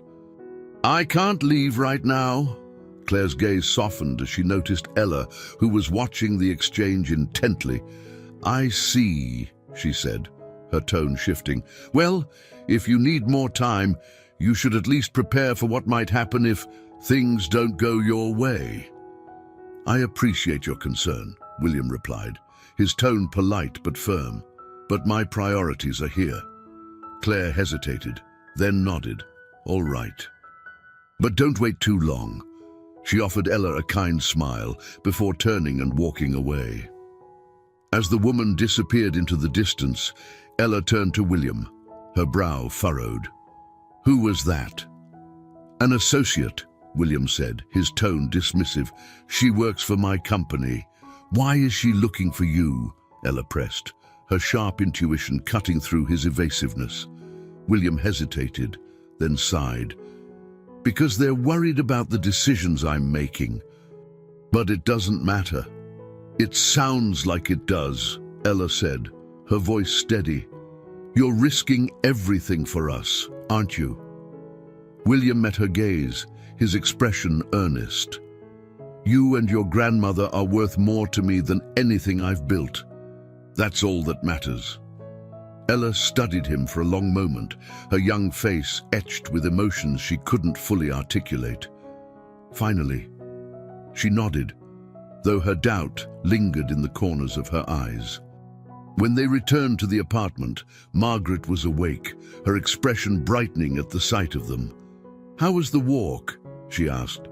"Good," Ella replied simply, slipping out of her coat. William set down the scarf and moved to Margaret's side.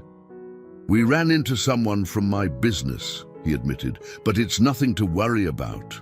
Margaret's sharp eyes narrowed slightly. "You're carrying too much, William." "Don't let it break you." "I won't," he promised, though his voice carried the weight of a man who wasn't entirely certain. As the evening settled in, the fragile peace between them held, though the threads binding their lives together felt increasingly strained. For William, the road ahead was growing more perilous, but in the quiet moments shared with Ella and Margaret, he found the strength to keep walking it, step by uncertain step. The chill in the air carried the faint scent of snow, though the city streets remained bare, a stark grey against the muted winter sky. Inside the small apartment, the tension was palpable. Ella sat at the table, her pencil tracing absent-minded lines in her sketchbook. Margaret reclined in her bed, her frailty more evident as the days passed, though she tried to mask it with small smiles and the occasional quip. William stood by the window, his phone buzzing intermittently on the table behind him. He hadn't answered any of the calls. Ella finally broke the silence. "Why don't you just pick it up?" she asked, her tone sharper than intended. William turned, startled by her directness. "Because it's not important right now." Ella frowned, her pencil pausing mid-stroke. "It seems important if they keep calling." Margaret's voice, though weak, cut through the tension. "Ella, let him be." Ella glanced at her grandmother, frustration flickering in her eyes, but she said nothing more. She returned to her sketchbook, though her lines were more deliberate, almost harsh, as if her emotions had transferred onto the page. William sighed, running a hand through his hair. "I'm sorry," he said, his voice soft. "I didn't mean to make things harder for either of you." Margaret waved a frail hand dismissively. "You're here. That's what matters." But the words did little to ease the weight in the room. William's business obligations loomed over him, a storm he couldn't ignore for much longer. He had received an ultimatum the day before, a formal letter from the board, threatening to strip him of his position if he didn't return to address the growing unrest among the company's investors. The thought of leaving Margaret and Ella, even temporarily, was unbearable. Yet the consequences of inaction were equally dire.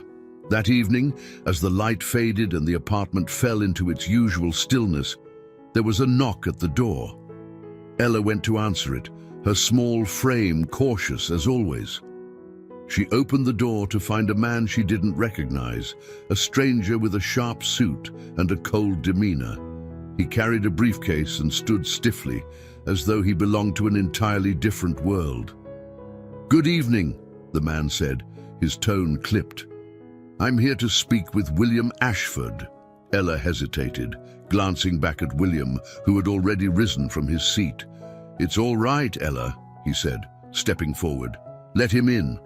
The man entered, his presence dominating the small space. He barely acknowledged Margaret or Ella, his focus entirely on William. "Mr. Ashford," he began, his voice low but firm. "I've been sent by the board. They require your immediate attention." William's jaw tightened. I've made my position clear, and they've made theirs clear, the man countered. Your absence is causing instability. If you don't return to resolve this, they'll have no choice but to proceed without you. Margaret, who had been observing silently, spoke up. He's not a machine, she said, her voice sharp despite its weakness. He's a man with priorities beyond your bottom line. The man turned to her, his expression unchanging. And yet, those priorities don't absolve him of his responsibilities. Ella clenched her fists, her young face flushed with anger. He's responsible for us. Ella, William said gently, placing a hand on her shoulder. It's okay. The man's gaze softened slightly, though his tone remained firm. Mr. Ashford, I'll leave you to make your decision, but time is running out. He placed a business card on the table before turning and leaving without another word. The door clicked shut, and the silence that followed was deafening. Ella turned to William, her voice trembling. You're going to leave, aren't you? No, William said immediately, his tone resolute. I'm not leaving. But they're going to take everything from you, Ella pressed, her eyes brimming with tears. You'll lose everything because of us, Margaret interjected, her voice steady despite her exhaustion. Ella, stop. This isn't your burden to carry. Ella shook her head, frustration and fear boiling over. It is my burden. Everything's always my burden. The room fell silent again, the weight of Ella's outburst hanging heavily in the air. Margaret reached for her, her frail hands trembling. Ella, come here. Ella hesitated before moving to her grandmother's side, tears slipping silently down her cheeks. Margaret pulled her close, her voice soft. You don't have to carry this alone, my darling. That's why we have each other. William watched them, his heart breaking at the sight. He approached slowly, kneeling beside Ella. She's right, he said quietly. You don't have to do this alone, and I won't leave, no matter what. Ella wiped her tears, her voice small but steady. Promise. I promise, William said, his voice firm. That night, as the apartment settled into an uneasy quiet, William sat by the window, the business card still on the table beside him. He stared out at the city, his thoughts a chaotic storm of doubt and determination. He didn't know how he would balance the demands of his past life with the fragile hope of his new one. But one thing was certain, he couldn't let Margaret and Ella down. Not now, not ever. The following days unfolded with a tense quiet that hung over the small apartment like a shroud.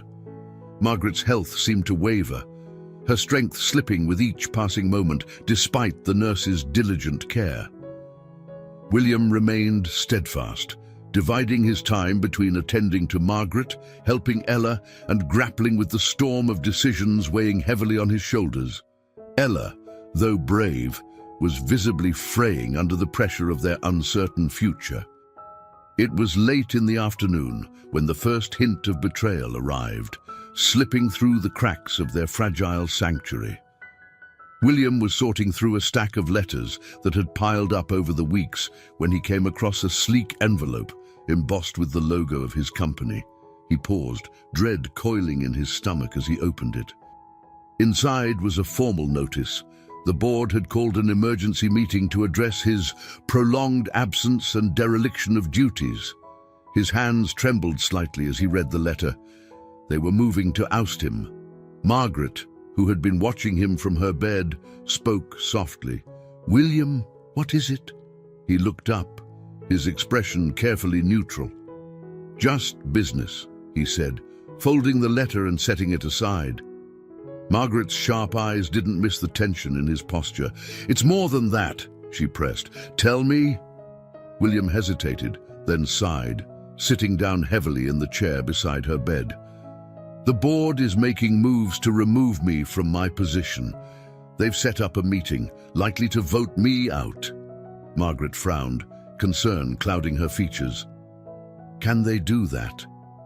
They can try, William admitted.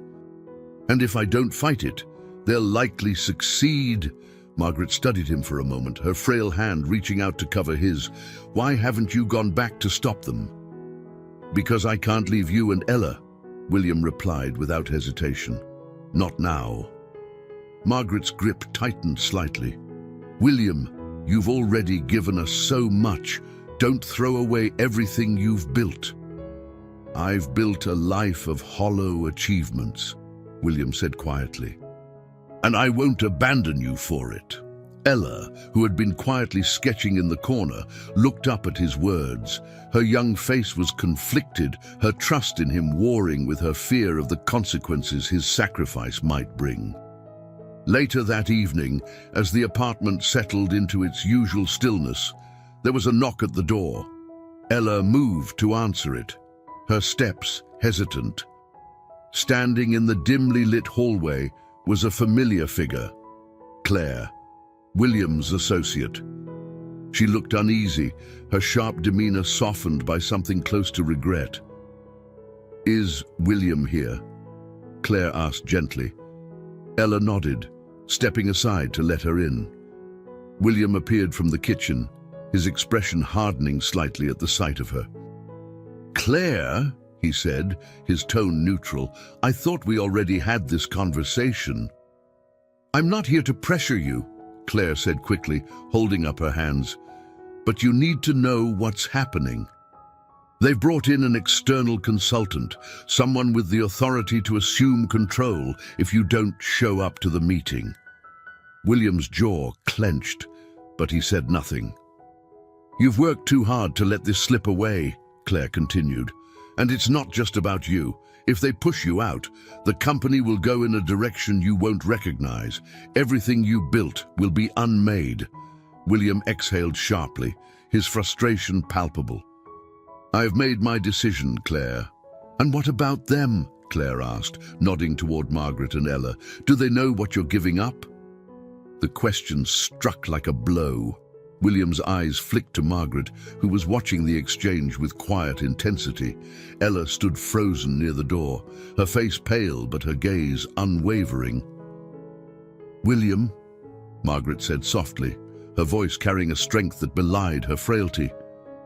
"She's right. We can't let you sacrifice everything for us." William turned to her, his expression desperate. "You're more important than anything I've ever done," he said firmly. "But at what cost?" Margaret asked, her tone gentle but unyielding. "You've spent your life running from regret. Don't let this become another one." The room fell silent, the weight of Margaret's words settling over them. Claire, sensing that her presence was no longer necessary, excused herself with a quiet goodbye, leaving the three of them to face the truth of their shared predicament. Ella approached William hesitantly, her small hand reaching for his. "You don't have to choose, you know," she said quietly. "You can have both." William knelt down, his hands resting on her shoulders. "It's not that simple, Ella." "Maybe it is," she replied, her voice steady despite the tears brimming in her eyes. "Maybe you just have to believe it is." Margaret smiled faintly, her gaze softening as she watched them. "She's wiser than both of us," she murmured. William looked between them, his heart heavy with the weight of their love and his own fear of failing them. The road ahead was murky, filled with impossible choices and uncertain outcomes. But for the first time, he felt a flicker of hope that maybe, just maybe, they could find a way through it together. The dim light of dawn filtered through the frost-covered window as William sat at the small kitchen table, his hands clasped around a steaming mug of coffee. The room was silent except for the faint sounds of Margaret's breathing from her room and the occasional scratch of Ella's pencil as she worked on another sketch. Despite the outward calm, the tension in the apartment was almost tangible, wrapping around them like the chill of the winter morning. William had spent the night staring at the business card Claire had left. The ultimatum it represented burning in his mind. Every logical part of him screamed to return to his company, to fight for the legacy he had built. Yet every time he considered it, the image of Ella and Margaret, two people who had come to mean more to him than he ever thought possible, stopped him cold. Ella looked up from her sketchbook, watching him silently. She had grown used to the furrowed lines on his brow, the way his shoulders seemed perpetually tense. "You're not eating," she said softly, breaking the silence. William glanced at her, startled by her observation. "I'm fine," he replied, though his voice lacked conviction. "No, you're not," Ella said, setting her pencil down. "You're worried." He smiled faintly, the expression not quite reaching his eyes. "You don't miss much, do you?" Ella shook her head, her gaze unwavering. "Grandma says I'm like her. I notice things." Before William could respond, Margaret's voice called faintly from her room. Ella moved quickly, disappearing into the other room to check on her grandmother. William stayed behind, staring down at his mug as if it held the answers he desperately sought. Moments later, Ella returned, her face clouded with worry. "Grandma wants to talk to you."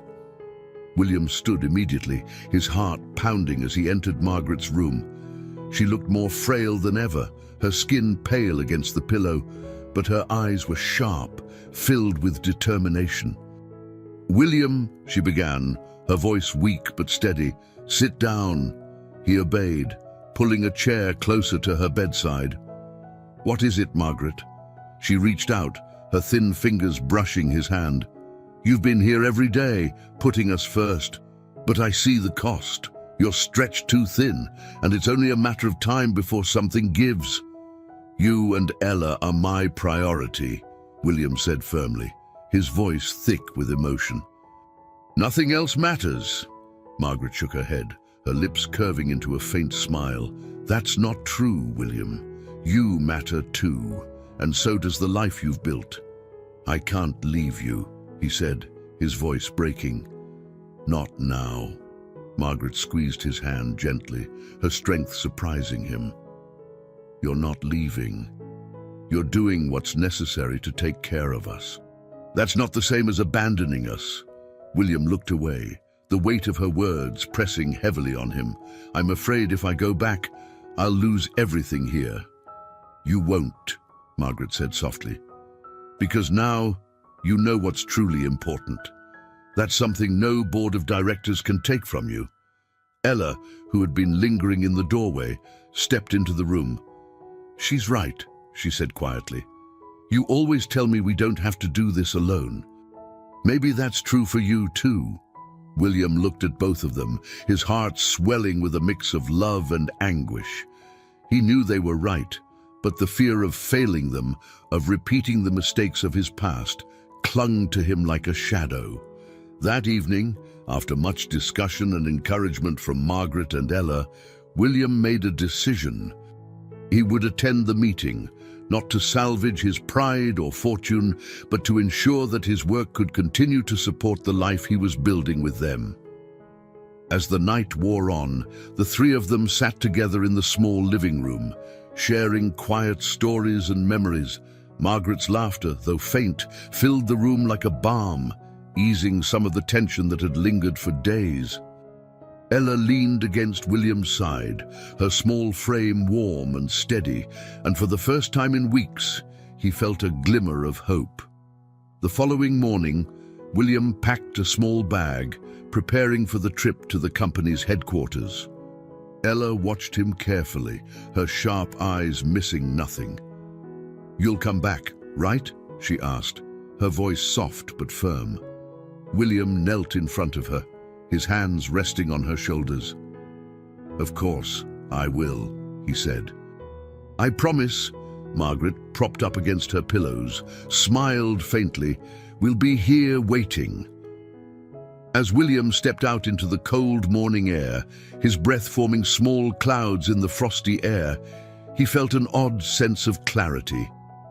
The road ahead would be difficult, filled with challenges he couldn't yet foresee, but for the first time, he was walking it with purpose, not for himself, but for the family he had found in the most unexpected of places. The boardroom at Ashford Enterprises was as imposing as William remembered it. The walls were lined with dark wood panels, adorned with framed certificates and photos from the company's many successes. At the center of the room, a long, polished table gleamed under the soft glow of pendant lights. Around it sat the board members, their faces a mixture of impatience and veiled curiosity as they watched William take his seat at the head of the table. He had returned to this world, one he had meticulously built, but the familiarity did little to ease the weight pressing on his chest. His decision to come here hadn't been easy, and the echoes of Margaret and Ella's voices urging him to fight for what mattered lingered in his mind. "Mr. Ashford," began Charles Bennett, the board chairman, a man whose salt and pepper hair and sharp suit exuded authority. "We are pleased you could finally join us. However, your prolonged absence has raised significant concerns." William met Charles's gaze, his expression calm but unyielding. "I'm here to address those concerns," he said, his voice steady. Charles nodded, though his expression remained guarded. "The company has faced considerable instability in recent weeks. Your lack of leadership has left us no choice but to consider appointing someone else to oversee operations." The words hung in the air like a challenge, but William didn't flinch. "I understand your frustrations," he said, leaning forward slightly. "But my absence wasn't without purpose. I've been attending to matters that are deeply personal, matters that have reminded me why I built this company in the first place." A murmur rippled through the boardroom, the members exchanging skeptical glances. Claire, seated near the far end of the table, gave him a subtle nod of encouragement. "What assurance do we have," Charles continued, "that you'll remain fully committed moving forward?" William's jaw tightened, but his voice remained even. "Because I'm more committed than ever.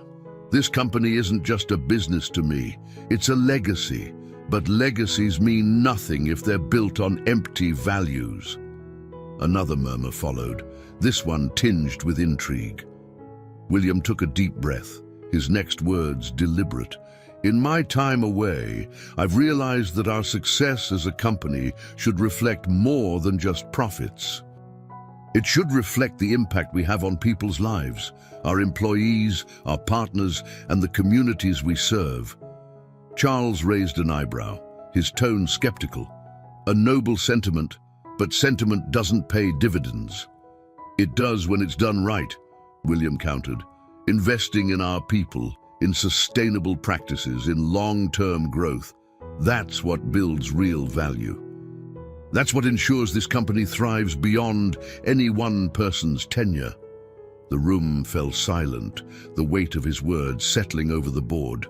William knew he was walking a fine line, appealing to both their pragmatism and their sense of purpose. He glanced at Claire, who gave him another encouraging nod. "I'm proposing a strategic shift," William continued, "one that balances profitability with responsibility. But I can't lead that shift unless I have your trust." Charles studied him for a long moment, his expression unreadable. "You've made a compelling case, Mr. Ashford," he said finally, "but actions speak louder than words. Are you prepared to prove your commitment?" William nodded. "I am." The meeting continued, the discussion turning to logistics and specifics. By the end of the day, William had successfully secured a tentative agreement to remain as CEO, contingent on his ability to deliver on his promises. The relief he felt was tempered by the knowledge that the road ahead would be arduous. As the board members filed out, Claire approached him. "You handled that well," she said, her voice low. "Thanks to you," William replied. "Your support meant more than you know." Claire smiled faintly. "Just don't make me regret it." William chuckled softly, the tension in his shoulders easing slightly. "I'll do my best." When he returned to the small apartment that evening, he was greeted by the warm glow of the lamp and the sight of Ella curled up with her sketchbook. Margaret looked up from her bed, her face lighting up at the sight of him. "You're back," she said, her voice tinged with both surprise and relief. "I told you I would be," William replied, his smile genuine as he set down his bag. Ella ran to him, her small arms wrapping around his waist. "Did it go okay?" she asked, her voice muffled against his coat. "It went better than I expected," William said, kneeling to meet her gaze. "I couldn't have done it without you and your grandmother." Margaret smiled faintly, her eyes shining with pride. "We never doubted you." As the evening wore on, the three of them sat together, sharing stories and laughter that felt lighter than it had in weeks. For the first time, the weight of the challenges they faced seemed bearable, buoyed by the strength they drew from one another. But deep in William's mind, he knew the fight wasn't over. The board's trust was tentative, the stakes higher than ever. Yet, as he looked at Ella and Margaret, he felt a renewed determination. No matter what lay ahead, he would face it with the family he had found, the family that had given his life meaning once more. The days following William's return from the board meeting passed in a delicate balance of hope and urgency. While he managed to retain his position and propose his vision for the company's future, the board's trust was conditional and fragile. Back at the apartment, Margaret's condition continued to decline. The nurse visited more frequently, her quiet efficiency a source of comfort, but also a stark reminder of the fragility of their situation. On a crisp winter morning, William woke early. The faint light of dawn cast a pale glow through the curtains, illuminating the small table where Ella's sketchbook lay open. He glanced toward Margaret's room, where the muffled sounds of her labored breathing drifted through the door. His heart clenched, the weight of his dual responsibilities pressing heavily on him. Ella stirred from her makeshift bed on the couch, rubbing her eyes as she noticed him standing by the window. "You're up early," she said, her voice groggy. "So are you," William replied, forcing a smile. "Couldn't sleep?" Ella shrugged, her small frame seeming even smaller in the oversized sweater she wore. "I guess." William crossed the room and knelt beside her. "Is something on your mind?" She hesitated, then nodded. "Grandma, I'm scared she's getting worse." William reached out, placing a reassuring hand on her shoulder. "We're doing everything we can for her," he said softly, "and we're not alone. The nurse, Dr. Jacob, they're helping." Ella's eyes filled with unshed tears. "But what if it's not enough?" William paused, searching for the right words. "Sometimes," he began carefully, "we can do everything right and still face things that are out of our control. But what matters is that we're here for her, together." Ella nodded slowly, her expression thoughtful. "You won't leave again, will you?" "Never," William said firmly. "I promised you, and I meant it." Later that day, as the nurse tended to Margaret, William stepped into the hallway to take a call from Claire. Her voice was clipped, her words laced with urgency. "William, we've hit a snag. Some of the board members are already questioning your strategy, saying it's too risky." William's jaw tightened. "I anticipated pushback. What's their main concern?" "They're worried about the upfront costs of your proposed changes," Claire explained. "They don't see the long-term value yet." William exhaled sharply, pacing the length of the hallway. "We need to show them data, examples of companies that have succeeded with similar strategies. Can you pull that together?" "I'll try," Claire replied, "but they're growing impatient. You'll need to present something concrete at the next meeting." "I will," William said, his tone resolute. "Just buy me some time." As he ended the call, he leaned against the wall, closing his eyes. The dual pressures of his professional and personal life felt insurmountable, yet he knew he couldn't afford to falter. Not now. When he returned to the apartment, the nurse was just leaving. She gave him a brief update before departing, her expression kind but weary. Inside, Margaret lay propped up against her pillows, her face pale but her eyes bright as she watched Ella sketch by her bedside. "You look like a man carrying the weight of the world," Margaret said as William approached. He smiled faintly, sitting in the chair beside her bed. "It feels that way sometimes." Margaret reached out, her frail hand brushing his. "You don't have to carry it alone." "I know," William replied, "but some burdens feel like they belong to me." Margaret's lips curved into a faint smile. "You've always been like that, even when we were young." Their conversation was interrupted by Ella, who held up her latest drawing, a portrait of the three of them, seated together in their small living room. "Do you like it?" she asked, her voice shy. "It's beautiful," Margaret said, her voice filled with pride. William nodded, his throat tight. "You have a real talent, Ella." As the evening wore on, the three of them shared quiet moments together, the weight of their challenges momentarily eclipsed by their bond. Yet, in the back of William's mind, the looming pressures of his professional obligations remained, a shadow he couldn't ignore. That night, as Margaret slept and Ella dozed on the couch, William sat by the window, staring out at the city lights. He thought of the decisions he had made, the sacrifices still to come, and the promise he had made to Ella and Margaret. The road ahead was uncertain, but one thing was clear: he would fight for them with everything he had. The following evening carried a weight that pressed heavily on everyone in the apartment. Margaret had spent the day fading in and out of sleep, her strength dwindling with each passing hour. Ella, who usually maintained her brave composure, now hovered by her grandmother's bedside, her small hands clutching Margaret's frail ones.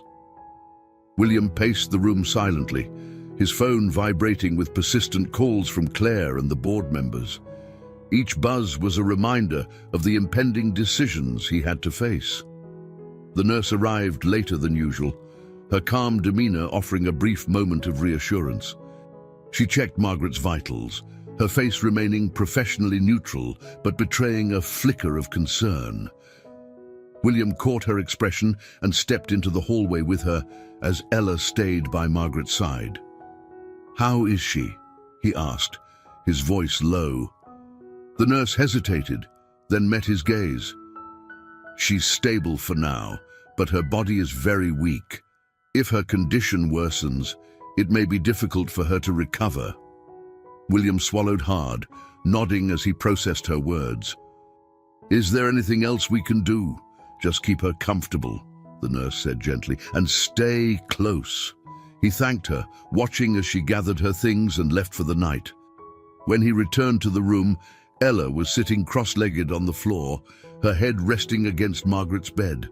The sight of her, so small and so determined, pierced his heart. "Ella," William said softly, motioning for her to join him on the couch. She hesitated, glancing at Margaret, who was now dozing peacefully, before standing and walking over to him. "You're worried," Ella said bluntly as she sat beside him. William nodded, his shoulders sagging slightly. "I am," he admitted, "but I'm also proud of how strong you've been." Ella's eyes welled up, but she quickly blinked back the tears. "I don't want to be strong. I just want her to get better." William reached out, wrapping an arm around her shoulders. "I know," he said softly. "I do too." The quiet moment was interrupted by another vibration from his phone. Ella glanced at it, her expression clouding. "You should answer it," she said. "It can wait," William replied, silencing the call. Ella frowned, pulling away slightly to look at him. What if it can't? Her words struck him harder than he expected. He knew she wasn't just talking about the phone call. She was talking about everything: Margaret, his company, the precarious balance he was trying to maintain. He exhaled deeply, running a hand through his hair. "I'm trying to figure out how to do the right thing," he said finally. "For all of us." Ella nodded, her expression softening. "Grandma always says the right thing isn't always the easy thing." "She's right," William murmured, his voice heavy with emotion. The hours crept by, the apartment bathed in the dim glow of a single lamp. Margaret stirred occasionally, her voice faint as she asked for water or reassured Ella that she was fine. William remained close, watching over both of them, his thoughts a swirling storm of fear, love, and uncertainty. Just past midnight, Margaret's breathing became shallow, her chest rising and falling with visible effort.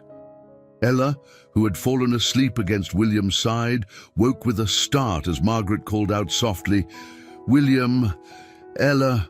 Margaret's voice was barely above a whisper, but it carried a strength that belied her condition. They both rushed to her side, William gently supporting Margaret as she struggled to sit up. Her eyes, though weary, shone with clarity as she looked at them. "I need to say this," Margaret began, her tone firm despite her weakened state. "I love you both, more than I can put into words, and I need you to promise me something." William's throat tightened. "Anything," he said. Margaret's gaze shifted between them, her eyes lingering on Ella. "Promise me you'll take care of each other," she said, "no matter what." Ella nodded quickly, tears streaming down her face. "I promise, Grandma." William's voice broke as he spoke. "I promise too." A faint smile touched Margaret's lips, and she leaned back against the pillows, her breathing still labored, but her expression peaceful. That's all I needed to hear. The weight of her words settled over them like a final gift, a reminder of the bond they had forged and the responsibilities they now carried. As the night deepened, William held Ella close, the two of them watching over Margaret with a shared determination to honor her wish. In those quiet hours, William made a silent vow. He would fight for his company, for the future it could provide, but more importantly, he would fight for the family he had rediscovered, a family worth every sacrifice. The early morning light filtered weakly through the apartment windows, casting soft shadows on the walls. The apartment was unusually quiet, its usual rhythm slowed to an almost unbearable stillness. Margaret's frail body lay motionless against the pillows, her breathing faint and uneven. Ella sat beside her, her small hands clutching Margaret's limp ones, while William stood at the window, his silhouette outlined by the pale winter sun. The nurse had arrived just an hour earlier, her calm demeanor a thin veil over the gravity of the situation. She had said little, her presence a quiet reassurance that they were not entirely alone in this moment. But even her gentle movements couldn't mask the truth that hung heavily in the air. Margaret was slipping away. Ella's voice broke the silence, soft and trembling. "Grandma," she whispered, leaning closer. Margaret's eyelids fluttered open, her gaze unfocused but warm as it settled on Ella. "I'm here, sweetheart," she murmured, her voice barely audible. Ella's tears spilled over, her chin trembling as she tried to speak.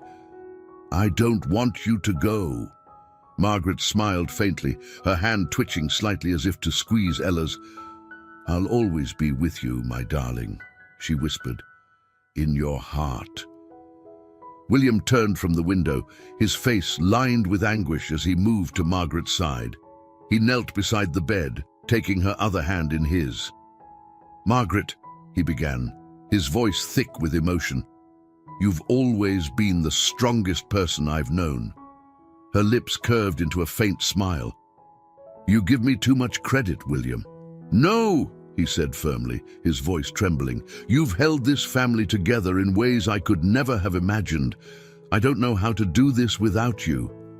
Margaret's gaze softened, her eyes glistening with unshed tears. "You'll find a way," she said, "because you have to, for Ella." The little girl looked up at William, her face streaked with tears. "We can do it together, right?" she asked, her voice small but determined. William nodded, his hand tightening around Margaret's. "Together." A few moments later, Margaret's breath caught, her body trembling as a sudden wave of weakness overtook her. The nurse stepped forward, her expression calm but serious as she adjusted Margaret's pillows and whispered soothing words. Ella clung to her grandmother's hand, her sobs quiet but heart-wrenching. Margaret opened her eyes again, her gaze fixed on William. "Promise me," she said, her voice barely audible. "Promise me you'll give her the life she deserves." William swallowed hard, his eyes burning with tears. "I promise," he said, his voice steady despite the pain. Margaret's eyes drifted to Ella, her expression softening. "And you," she whispered, her tone filled with love. "Promise me you'll keep singing. You have a gift, Ella. Don't hide it." Ella nodded, her tears falling freely now. "I promise, Grandma." Margaret smiled faintly, her gaze flickering between them one last time. "Good," she murmured. "That's all I needed to hear." Her breathing slowed, each inhale weaker than the last. The nurse placed a gentle hand on William's shoulder, a silent acknowledgement of what was happening. Ella buried her face against Margaret's arm, her sobs muffled but unrelenting. William held Margaret's hand tightly, his head bowed as he whispered a quiet prayer. And then, as the light outside grew brighter, Margaret exhaled one final breath. The room fell into a heavy silence, the weight of her absence settling over them like a thick, suffocating fog. Ella cried openly now, her small body shaking with the force of her grief. William gathered her into his arms, holding her tightly as his own tears fell freely. The nurse quietly packed her bag, her movements respectful and unobtrusive as she prepared to leave them in their mourning. "I'm so sorry for your loss," she said softly, her voice kind and steady. "She was a remarkable woman." William nodded, unable to speak as he clung to Ella, his heart shattered by the magnitude of what they had lost. The hours that followed passed in a blur. Calls were made, arrangements discussed, and condolences offered by neighbors who stopped by with casseroles and flowers. William accepted their kind words with quiet gratitude, though his mind remained focused on Ella, who had retreated to her room with her sketchbook. As the evening settled in, William knocked softly on her door before entering. Ella sat on her bed, her knees pulled to her chest and her sketchbook resting against them. She looked up at him, her eyes red and swollen. "Can I sit with you?" he asked gently. She nodded, and he lowered himself onto the bed beside her. For a while, they sat in silence, the weight of their grief shared but unspoken. Finally, Ella broke the silence. "I don't know how to draw her," she said quietly, her voice trembling. "Nothing feels good enough." William placed a hand on her shoulder, his touch gentle. "You don't have to draw her, Ella," he said. "She's already in everything you create." Ella sniffled, her tears starting again as she leaned against him. "I miss her so much." "I do too," William said, his voice breaking. "But she's still with us, Ella, in the promises we made and the love she gave us." They sat together for a long time, the silence between them no longer heavy but comforting. In that moment, William knew that Margaret's wish had become his purpose. Together, he and Ella would carry her legacy forward, building a life that honored the strength and love she had given them. The funeral was held 3 days later, on a cold but clear winter afternoon. The sky stretched endlessly above, a pale blue canvas streaked with thin white clouds. Margaret's service was simple and intimate, held in a small chapel with just a handful of attendees. Neighbors, the nurse, and a few of Margaret's former students had come to pay their respects, their presence a quiet testament to the life she had touched. Ella sat beside William in the front pew, her small hand gripping his tightly. She wore a black dress and a wool coat that seemed too large for her, emphasizing how small she truly was. Her eyes, red from days of crying, remained fixed on the wooden casket at the front of the chapel. William rested a comforting hand on her shoulder, though his own grief weighed heavily on him. The pastor spoke gently, recounting Margaret's life with reverence. He spoke of her as a beloved teacher, a devoted grandmother, and a woman who had faced life's challenges with grace and resilience. William felt each word like a thread stitching together the fragments of his memories with her, the arguments, the laughter, and the quiet moments of understanding that had defined their bond. When the pastor invited anyone to speak, Ella surprised everyone by standing. Her small figure walked slowly to the podium, her steps tentative but purposeful. William watched her with a mix of pride and heartbreak, his breath catching as she adjusted the microphone. "My grandma," Ella began, her voice trembling but clear, "was the most amazing person I've ever known. She taught me how to find beauty in the world, even when things were hard. She believed in me when no one else did, and she always made me feel like I could do anything." She paused, her hands gripping the edges of the podium tightly. She used to say that even in the darkest times, there's always light if you look for it. I didn't understand what she meant before, but now I do. She was my light, and I'll keep carrying her love with me. Her voice cracked on the last word, and tears streamed down her cheeks. The room was silent, except for the sound of muffled sobs from a few attendees. William rose and approached her, placing a steady hand on her shoulder. Ella looked up at him, her tear-streaked face searching for reassurance. He nodded, his own tears falling as he guided her back to the pew. After the service, they made their way to the cemetery, where Margaret was laid to rest under the shade of a bare oak tree. The cold air bit at their cheeks as they stood together, watching the casket lowered into the ground. Ella clung to William's side, her small frame shivering despite her coat. As the last shovelful of earth was placed over the grave, Ella knelt and placed a single flower, a white lily, on the fresh mound of soil. "Goodbye, Grandma," she whispered, her voice barely audible. "I'll make you proud." William knelt beside her, his arm wrapping protectively around her shoulders. "We'll both make her proud," he said, his voice thick with emotion. The walk back to the car was quiet, the crunch of snow under their shoes the only sound.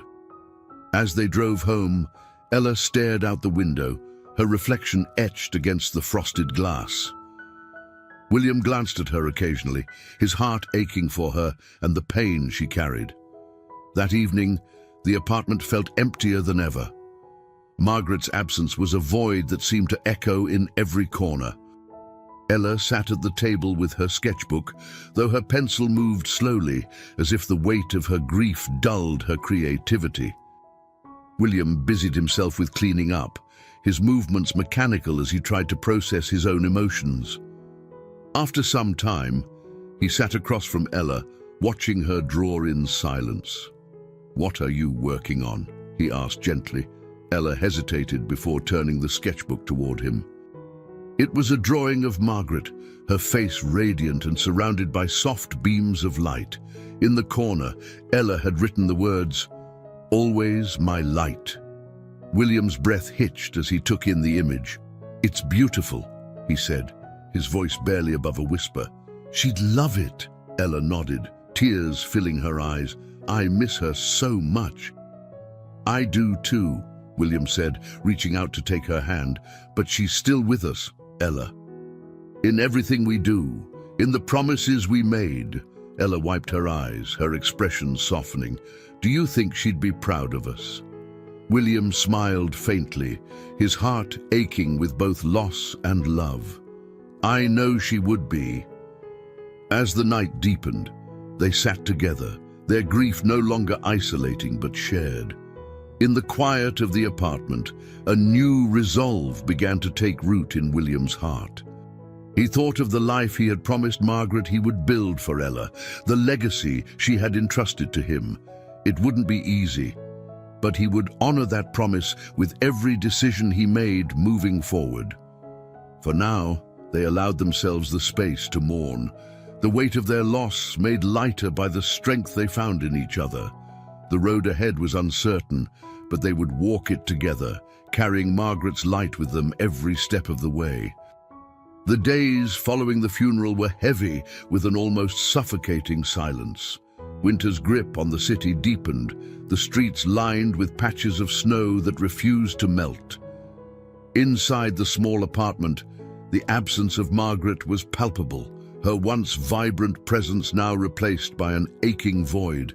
William and Ella navigated their grief carefully, each trying to find footing in a world that now seemed unmoored. Ella spent much of her time at the small kitchen table, her sketchbook always open but rarely filled. Her pencil hovered over blank pages, her creative spark dulled by the weight of her emotions. William, too, struggled to focus. His work with the company had resumed, but it often felt hollow compared to the promises he had made to Margaret. One evening, as the city lights cast a faint glow through the frosted windows, Ella finally broke the silence. "Do you think she knew how much we loved her?" she asked, her voice barely above a whisper. William, seated across from her, looked up from the pile of documents he had been pretending to read. "She knew," he said softly. "She always knew." Ella nodded, though tears welled in her eyes. "I wish I could tell her one more time." William reached across the table, taking her hand in his. "We tell her every day by how we live, Ella. She may not be here, but she's still with us in everything we do." Ella looked at him, her eyes searching for reassurance. "Do you really believe that?"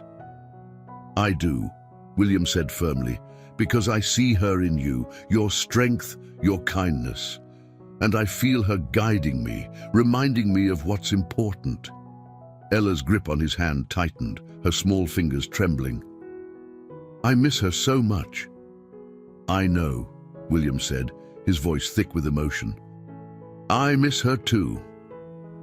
The following day, William decided it was time for a change. He had spent too long trying to balance his corporate responsibilities with his newfound role as Ella's guardian, and it was clear that something had to give. As he sat at his desk, reviewing yet another report filled with numbers and projections, he felt a surge of clarity. Later that afternoon, he called a meeting with the board. The same imposing conference room where he had fought to retain his position now felt like a relic of a life he no longer recognized.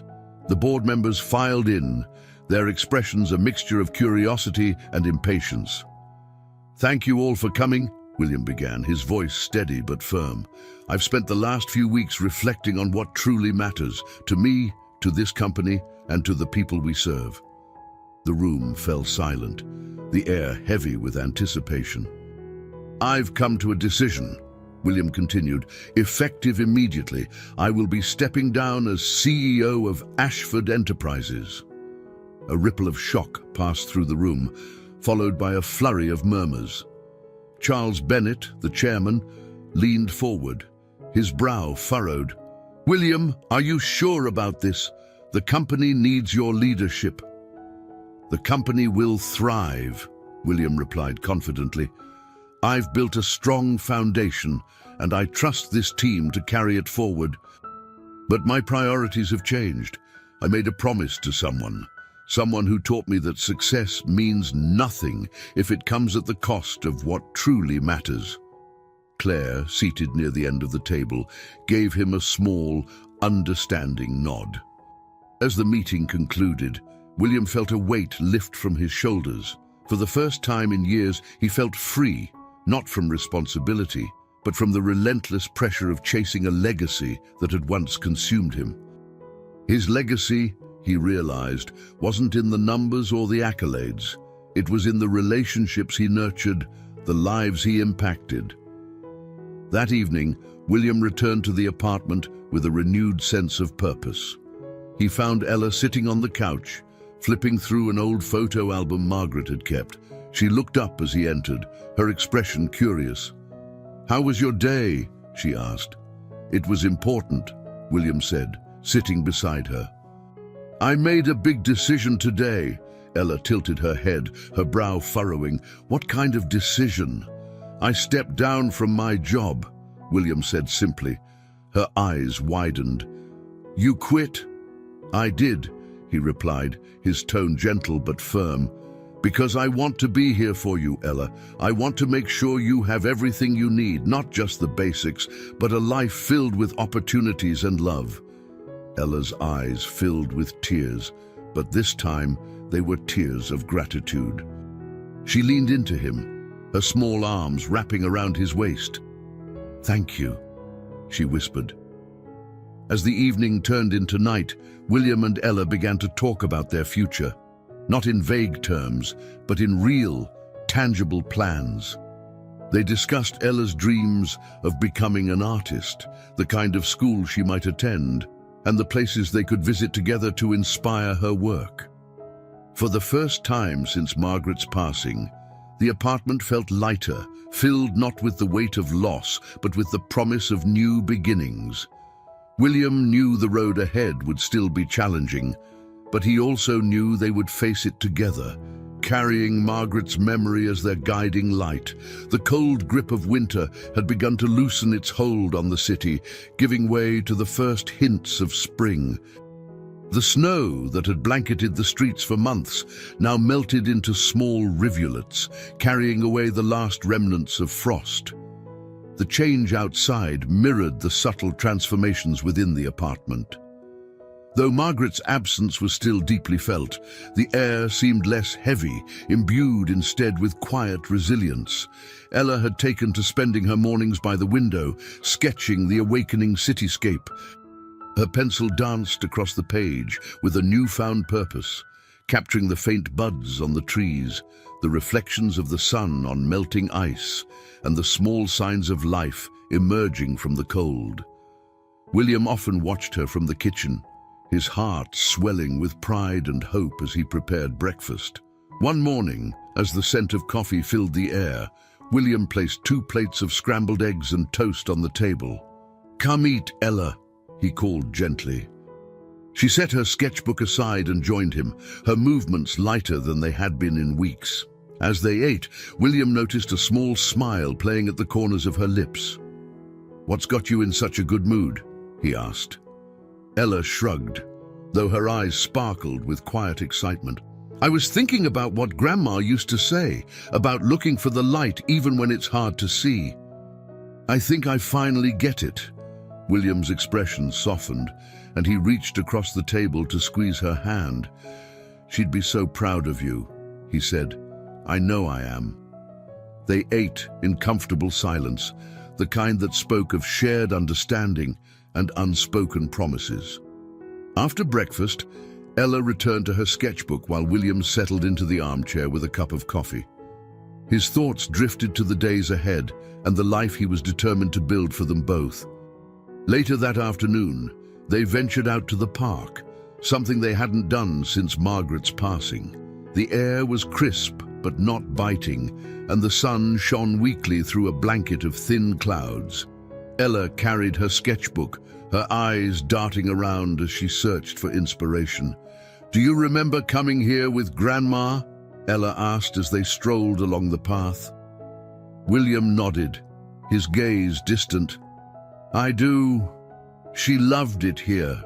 The trees, the open space. She said it reminded her of her childhood." Ella smiled faintly. "I think she'd like that we came back." "She would," William agreed, his voice warm. "And I think she'd like what you're doing too."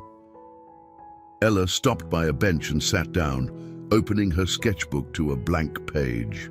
William watched as she began to draw, her pencil moving with precision and care. He couldn't see the image she was creating, but the look of focus on her face filled him with quiet awe. As the afternoon wore on, they returned to the apartment.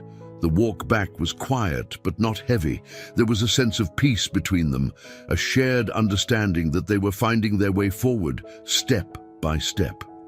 That evening, as they sat together on the couch, Ella pulled out her sketchbook and handed it to William. "I want you to see this," she said, her voice shy but steady. William opened the book to the latest page and felt his breath catch. She had drawn a scene from the park, A tree with budding leaves, a bench bathed in soft sunlight, and 3 figures seated together. It was them, but not just the 2 of them. Margaret was there too, her presence rendered with loving detail. "It's beautiful," William said, his voice thick with emotion. "She'd love it." Ella nodded, her eyes glistening with unshed tears. "I think she's still with us," she said softly. "Not just in our memories, but in the things we do, the choices we make." William placed the sketchbook on the table and pulled Ella into a gentle hug. "She is," he said, his voice steady despite the lump in his throat, "and she always will be." As the night deepened, they talked about the future, about Ella's dreams of pursuing art, about the schools she might attend, and about the adventures they could embark on together. For the first time, those conversations felt less like wishful thinking and more like a real, tangible plan. Before heading to bed, William paused by the small shelf where Margaret's photo sat. He picked it up, his fingers tracing the edges of the frame. "We're going to be okay," he said quietly, his voice a promise to her and to himself. "We'll make you proud." As he set the photo back on the shelf, he felt a sense of calm settle over him. The journey ahead would still be challenging, but he knew they were on the right path. Together, he and Ella would build a future that honored Margaret's legacy, a future filled with love, resilience, and the light she had always believed in. As spring settled over the city, the apartment began to feel less like a place of mourning and more like a home. The days grew longer, sunlight streaming through the windows and casting warm patterns on the walls. William and Ella found a new rhythm, one that allowed space for both their grief and their healing. Ella's mornings were spent at the kitchen table, her sketchbook now brimming with ideas and images. William often joined her, drinking coffee and watching her pencil move deftly across the page. Though she didn't say much during these moments, the quiet concentration on her face told him everything he needed to know. She was beginning to see the world with color and light again. One day, as Ella worked on a new drawing, the phone rang. William answered, his voice cautious. "This is William Ashford." "Mr. Ashford," the voice on the other end began, warm and professional. "This is Catherine Ellis from the Linden Academy of Fine Arts. I'm calling regarding the portfolio you submitted on behalf of Ella." William's heart skipped a beat. Several weeks earlier, he and Ella had sent her drawings to the Academy, a prestigious school known for nurturing young talent. It had been Ella's hesitant idea, encouraged by Margaret's memory and William's unwavering support. "Yes, of course," William replied, his voice steady despite the nervous energy coursing through him. "What can I do for you?" "We were incredibly impressed with Ella's work," Catherine said. "Her use of detail and emotion is well beyond her years. We'd like to offer her a place in our summer art program, fully funded by a scholarship." For a moment, William was speechless. He glanced at Ella, who had paused her drawing to watch him with curious eyes. "That's incredible," he said finally. "Thank you." Catherine explained the details of the program, and as the call ended, William set the phone down, his expression a mix of pride and disbelief. Ella tilted her head, her curiosity mounting. "What was that about?" she asked. William smiled, kneeling in front of her so they were eye level. "That was the Linden Academy of Fine Arts. They loved your drawings, Ella. They've offered you a scholarship to their summer program." Ella's eyes widened, her pencil slipping from her hand. "Really? They want me?" "They do," William said, his voice filled with pride. "Oh, you earned this, Ella."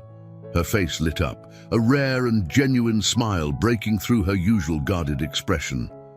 She threw her arms around William, her excitement bubbling over. "Thank you for helping me," she whispered. "You did this on your own," William replied, holding her tightly, "but I'm so glad I could be a part of it." The weeks that followed were a flurry of preparation.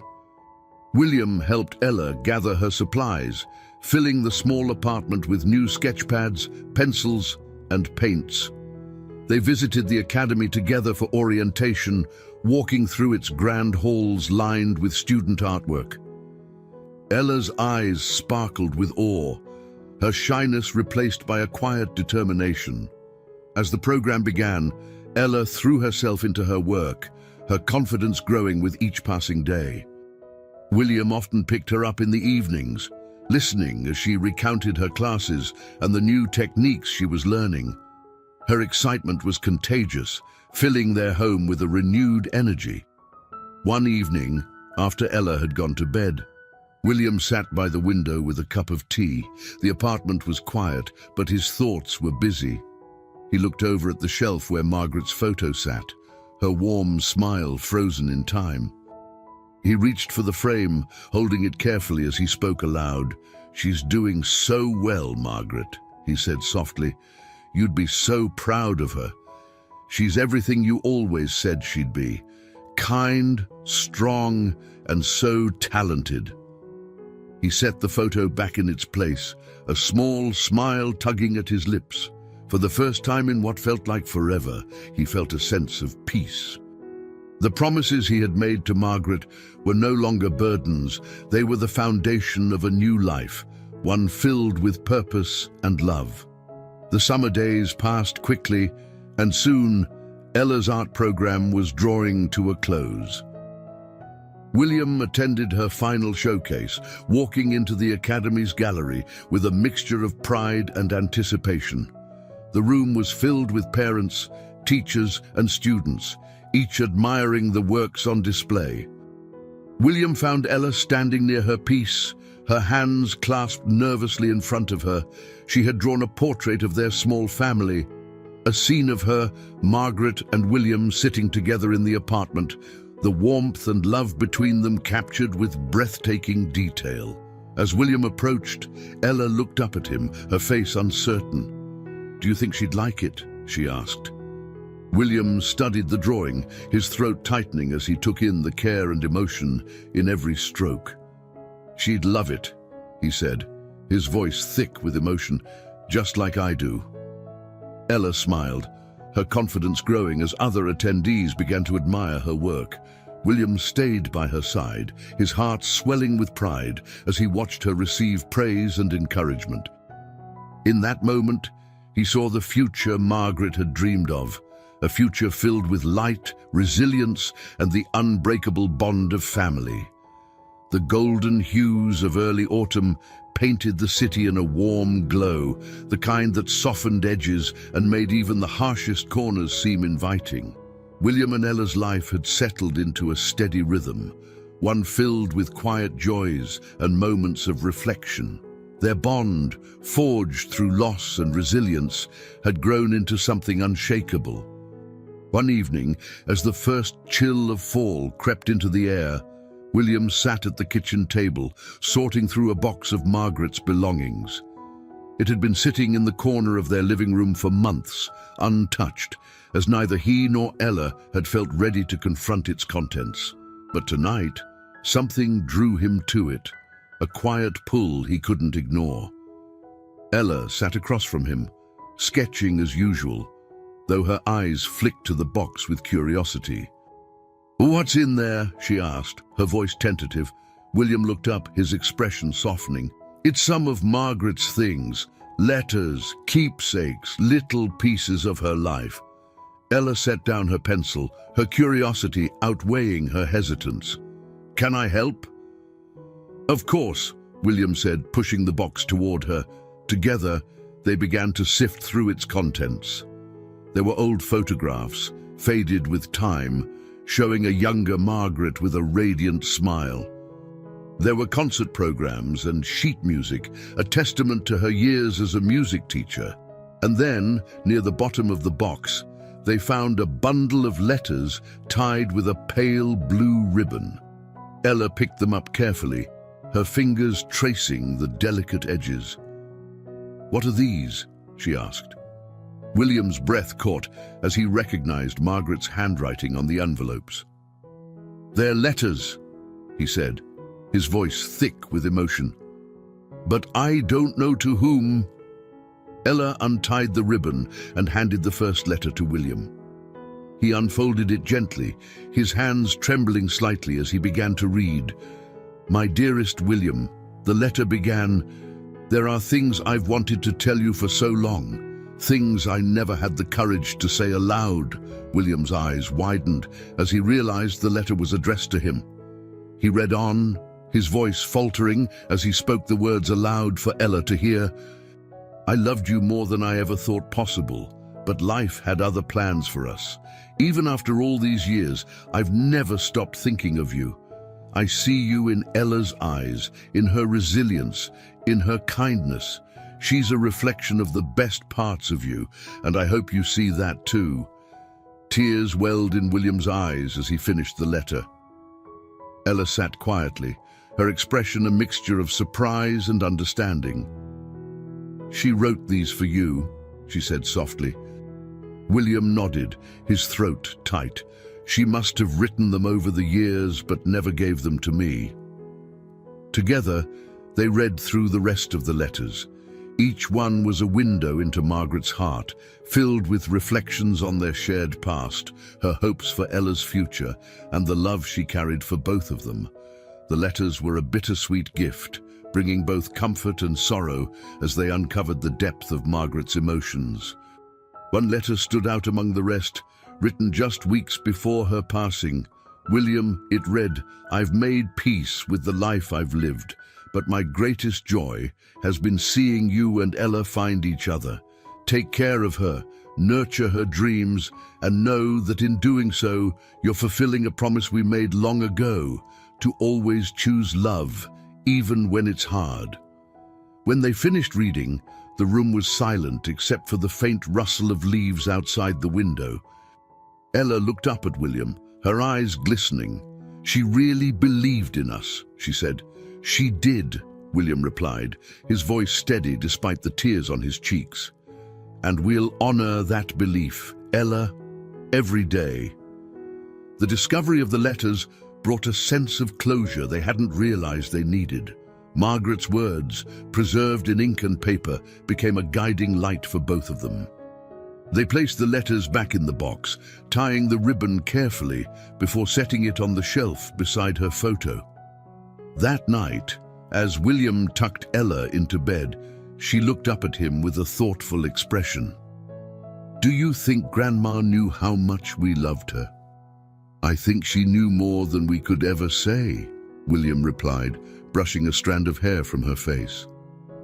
"And I think she loved us just as much." Ella nodded, a small smile playing at her lips. "Good." As William turned out the light and closed her door, he felt a profound sense of peace. Margaret's letters had given him something he hadn't realized he was searching for, a connection to her even in her absence. A reminder that their love and their promises would carry them forward. In the quiet of the apartment, he sat by the window, looking out at the city bathed in moonlight.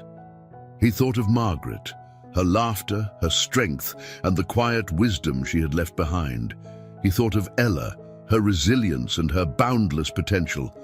And for the first time in a long while, he felt that everything was exactly as it should be.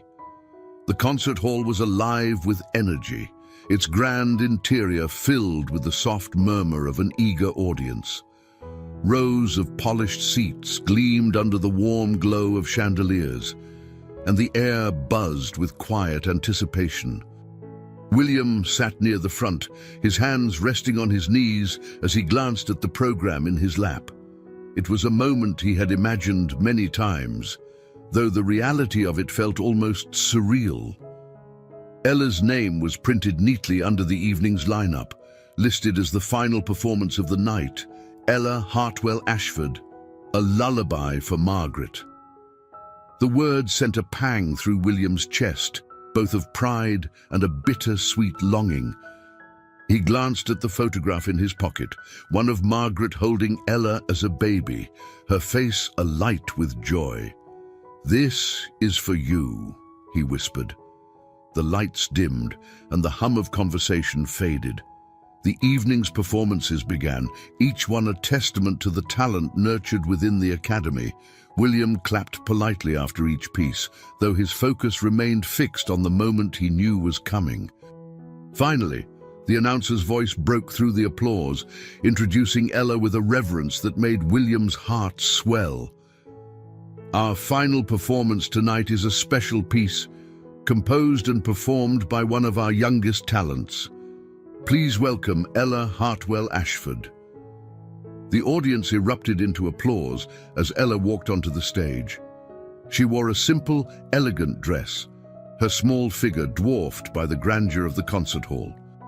Yet as she approached the piano at center stage, her confidence radiated. She paused, bowing slightly to the audience before seating herself at the piano bench. Her hands hovered over the keys for a brief moment, her eyes closing as she took a deep breath. And then the first notes of her lullaby filled the room. The melody was soft and haunting, each note weaving a story that spoke of love, loss, and hope.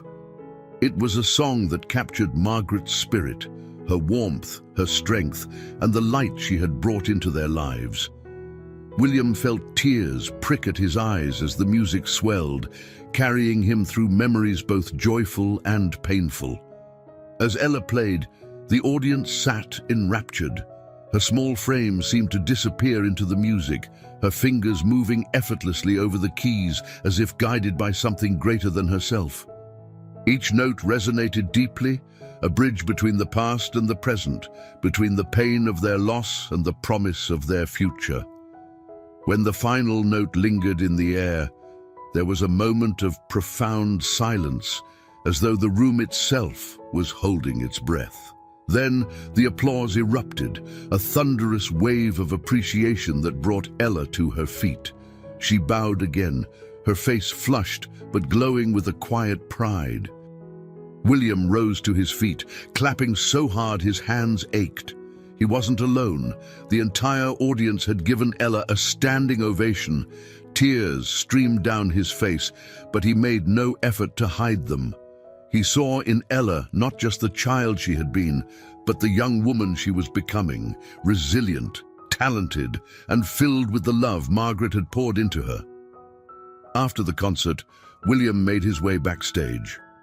He found Ella standing with her instructor, who was lavishing her with praise. When she saw William, she ran to him, throwing her arms around his waist. "You were amazing," William said, his voice thick with emotion. "Absolutely amazing." "Do you think Grandma heard it?" Ella asked, her voice small but hopeful. William knelt down, his hands resting on her shoulders. "I know she did," he said firmly. "And I know she's proud of you, more than words could ever say." Ella smiled, her eyes shining with tears. "I wanted it to be perfect for her." "It was," William assured her. "It was perfect." They left the concert hall together, stepping into the cool night air. The city around them sparkled with lights, a reflection of the stars scattered across the dark sky. Ella clutched the bouquet of flowers she had received, her face radiant with the glow of accomplishment. As they walked home, William thought of Margaret, of the promises they had made to her, and of the journey that had brought them to this moment. He felt her presence with them, not as a shadow of grief, but as a guiding light, a reminder of the love that had bound them together and the strength they had found in each other. Back at the apartment, Ella placed her bouquet on the shelf next to Margaret's photo. She stood for a moment, gazing at the picture with a soft smile.